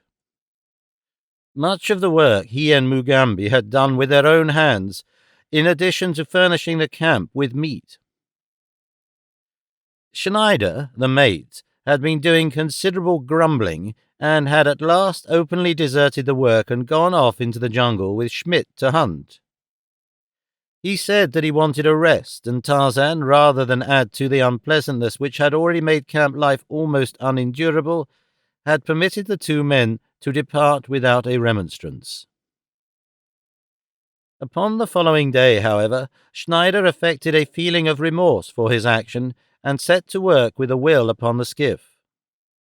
Schmidt also worked good-naturedly, and Lord Greystoke congratulated himself that at last the men had awakened to the necessity for the labour which was being asked of them, and to their obligations to the balance of the party. It was with a feeling of greater relief than he had experienced for many a day that he set out that noon to hunt deep in the jungle for a herd of small deer which Schneider reported that he and Schmidt had seen there the day before. The direction in which Schneider had reported seeing the deer was toward the southwest, and to that point the ape-man swung easily through the tangled verdure of the forest.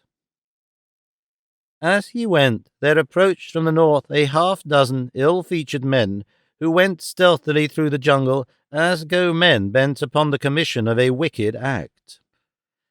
They thought that they travelled unseen, but behind them, almost from the moment they quitted their own camp, a tall man crept upon their trail. In the man's eyes were hate and fear, and a great curiosity. Why went Shang and Momula and the others thus stealthily toward the south? What did they expect to find there? Gust shook his low-browed head in perplexity. But he would know. He would follow them and learn their plans, and then if he could thwart them, he would. That went without question. At first he had thought that they searched for him, but finally his better judgment assured him that such could not be the case, since they had accomplished all they really desired by chasing him out of camp.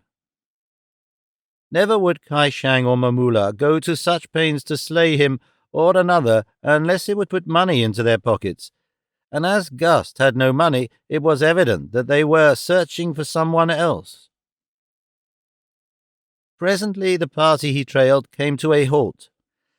Its members concealed themselves in the foliage bordering the game trail along which they had come.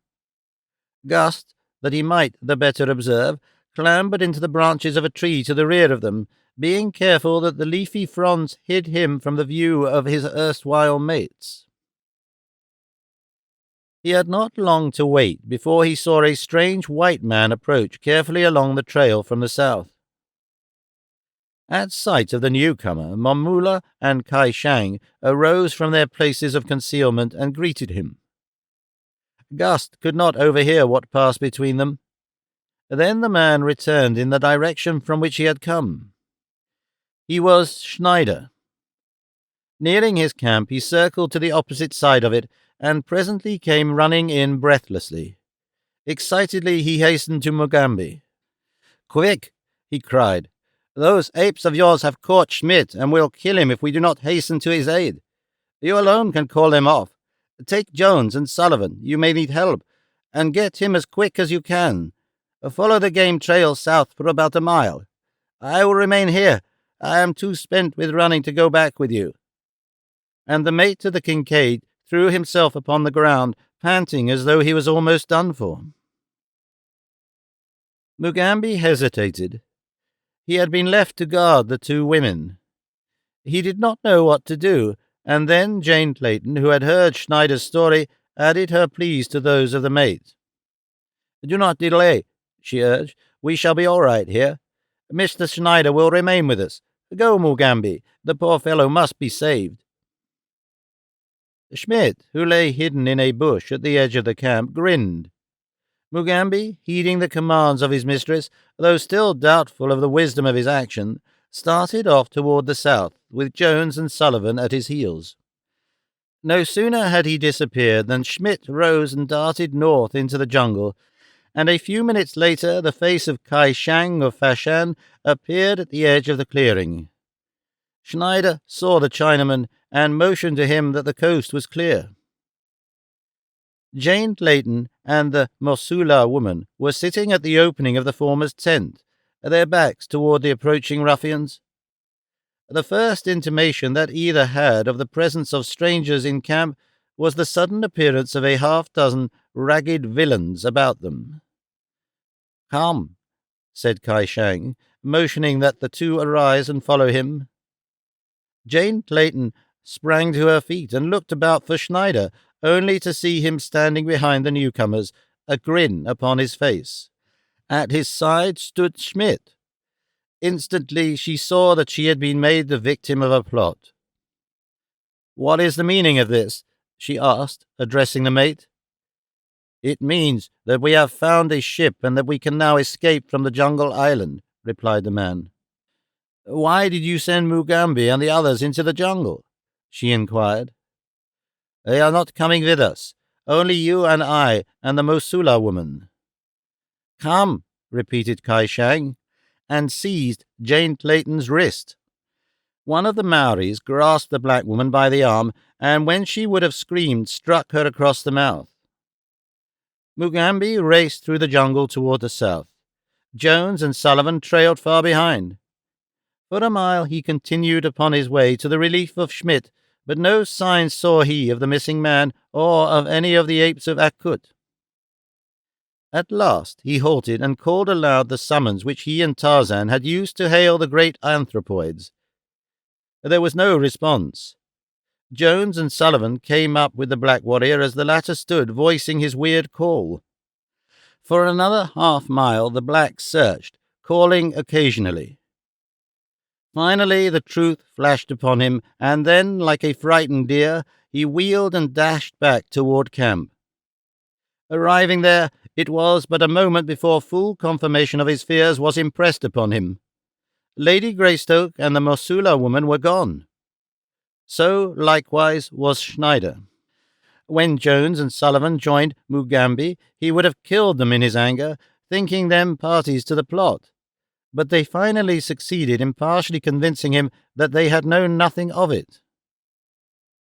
As they stood speculating upon the probable whereabouts of the women and their abductor, and the purpose which Schneider had in mind in taking them from camp, Tarzan of the Apes swung from the branches of a tree and crossed the clearing toward them. His keen eyes detected at once that something was radically wrong, and when he had heard Mugambi's story, his jaws clicked angrily together as he knitted his brows in thought. What could the mate hope to accomplish by taking Jane Clayton from a camp upon a small island from which there was no escape from the vengeance of Tarzan? The ape-man could not believe the fellow such a fool, and then a slight realization of the truth dawned upon him. Schneider would not have committed such an act unless he had been reasonably sure that there was a way by which he could quit Jungle Island with his prisoners. But why had he taken the black woman as well? There must have been others, one of whom wanted the dusky female. "Come," said Tarzan, "there is but one thing to do now, and that is to follow the trail." As he finished speaking, a tall, ungainly figure emerged from the jungle north of the camp. He came straight toward the four men. He was an entire stranger to all of them, not one of whom had dreamed that another human being than those of their own camp dwelt upon the unfriendly shores of Jungle Island. It was Gust. He came directly to the point. "Your women were stolen," he said. "If you want ever to see them again, come quickly and follow me. If we do not hurry, the Cowrie will be standing out to sea by the time we reach her anchorage." "Who are you?" asked Tarzan. "What do you know of the theft of my wife and the black woman?" "I heard Kai Shang and Momula the Maori plot with 2 men of your camp. They had chased me from our camp and would have killed me. Now I will get even with them. Come." Gust led the 4 men of the Kincaid's camp at a rapid trot through the jungle toward the north. Would they come to the sea in time? But a few minutes more would answer the question. And when at last the little party did break through the last of the screening foliage, and the harbour and the ocean lay before them, they realized that fate had been most cruelly unkind, for the Cowrie was already under sail and moving slowly out of the mouth of the harbour into the open sea. What were they to do? Tarzan's broad chest rose and fell to the force of his pent emotions. The last blow seemed to have fallen, and if ever in all his life Tarzan of the Apes had had occasion to abandon hope, it was now that he saw the ship bearing his wife to some frightful fate, moving gracefully over the rippling water, so very near and yet so hideously far away.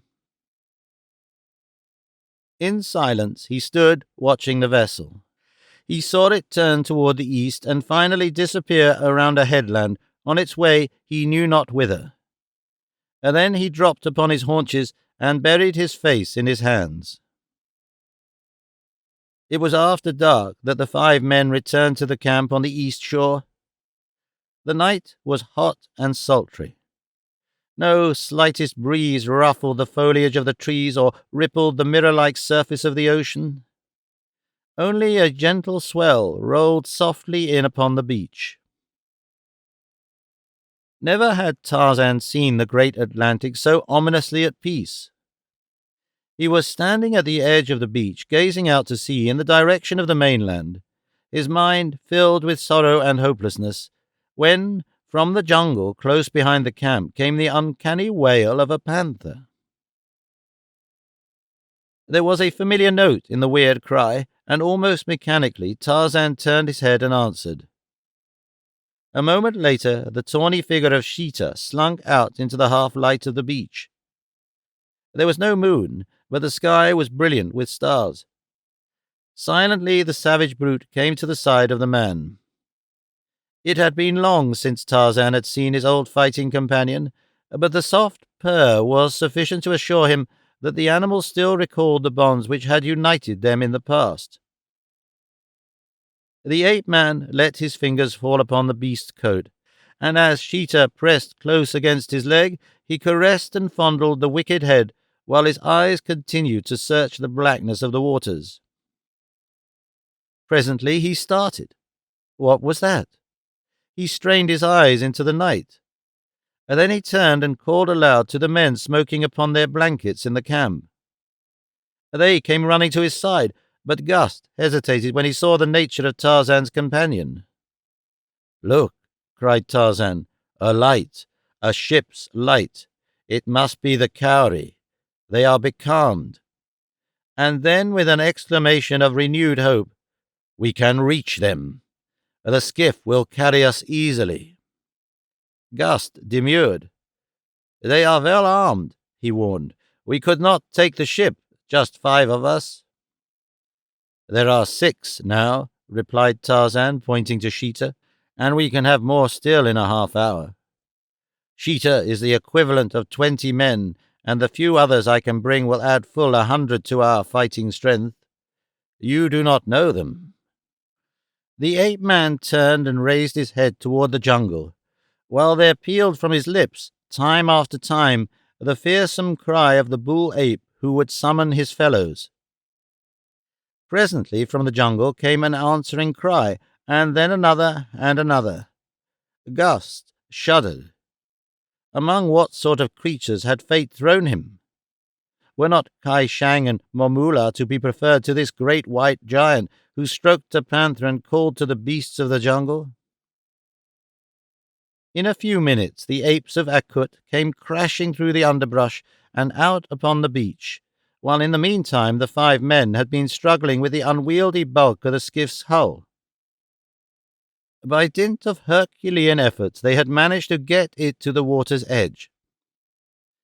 The oars from the 2 small boats of the Kincaid, which had been washed away by an offshore wind the very night that the party had landed, had been in use to support the canvas of the sailcloth tents. These were hastily requisitioned, and by the time Akut and his followers came down to the water, all was ready for embarkation. Once again, the hideous crew entered the service of their master, and without question took up their places in the skiff. The 4 men, for Gust could not be prevailed upon to accompany the party, fell to the oars, using them paddle-wise, while some of the apes followed their example, and presently the ungainly skiff was moving quietly out to sea in the direction of the light which rose and fell gently with the swell. A sleepy sailor kept a poor vigil upon the Cowrie's deck, while in the cabin below Schneider paced up and down, arguing with Jane Clayton. The woman had found a revolver in a table drawer in the room in which she had been locked, and now she kept the mate of the Kincaid at bay with the weapon. The Mosula woman kneeled behind her, while Schneider paced up and down before the door, threatening and pleading and promising, but all to no avail. Presently, from the deck above, came a shout of warning and a shot. For an instant, Jane Clayton relaxed her vigilance and turned her eyes toward the cabin skylight. Simultaneously, Schneider was upon her. The first intimation the watch had that there was another craft within 1,000 miles of the Cowrie came when he saw the head and shoulders of a man poked over the ship's side. Instantly the fellow sprang to his feet with a cry and levelled his revolver at the intruder. It was his cry and the subsequent report of the revolver which threw Jane Clayton off her guard. Upon the deck, the quiet of fancied security soon gave place to the wildest pandemonium. The crew of the Cowrie rushed above, armed with revolvers, cutlasses, and the long knives that many of them habitually wore, but the alarm had come too late. Already the beasts of Tarzan were upon the ship's deck, with Tarzan and the 2 men of the Kincaid's crew. In the face of the frightful beasts, the courage of the mutineers wavered and broke. Those with revolvers fired a few scattering shots and then raced for some place of supposed safety. Into the shrouds went some, but the apes of Akut were more at home there than they. Screaming with terror, the Maoris were dragged from their lofty perches. The beasts, uncontrolled by Tarzan, who had gone in search of Jane, loosed the full fury of their savage natures upon the unhappy wretches who fell into their clutches. Sheeta, in the meanwhile, had felt his great fangs sink into but a single jugular. For a moment he mauled the corpse, and then he spied Shang darting down the companionway toward his cabin.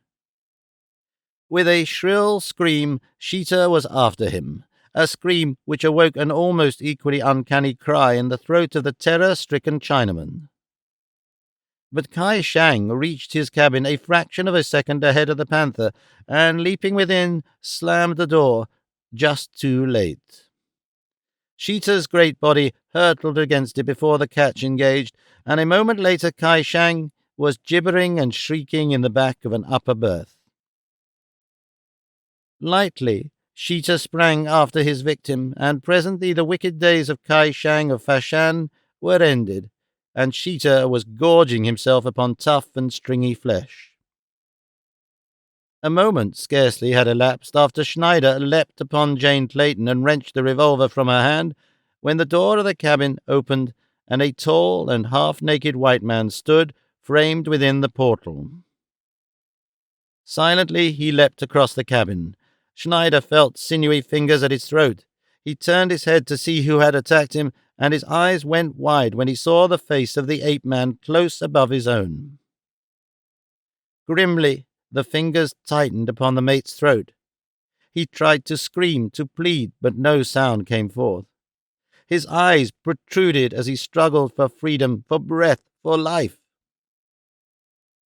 Jane Clayton seized her husband's hand and tried to drag them from the throat of the dying man, but Tarzan only shook his head. "Not again," he said quietly. "Before I have permitted scoundrels to live, only to suffer and to have you suffer for my mercy. This time we shall make sure of one scoundrel, sure that he will never again harm us or another." And with a sudden wrench he twisted the neck of the perfidious mate until there was a sharp crack, and the man's body lay limp and motionless in the ape-man's grasp. With a gesture of disgust, Tarzan tossed the corpse aside. And then he returned to the deck, followed by Jane and the Mosula woman. The battle there was over. Schmidt and Momula and 2 others alone remained alive of all the company of the Cowrie, for they had found sanctuary in the forecastle. The others had died horribly, and as they deserved, beneath the fangs and talons of the beasts of Tarzan, and in the morning the sun rose on a grisly sight upon the deck of the unhappy Cowrie. But this time the blood which stained her white planking was the blood of the guilty, and not of the innocent. Tarzan brought forth the men who had hidden in the forecastle, and without promises of immunity from punishment, forced them to help work the vessel. The only alternative was immediate death. A stiff breeze had risen with the sun, and with canvas spread the Cowrie set in toward Jungle Island, where a few hours later Tarzan picked up Gust and bid farewell to Sheeta and the apes of Akut, for here he set the beasts ashore to pursue the wild and natural life they loved so well. Nor did they lose a moment's time in disappearing into the cool depths of their beloved jungle.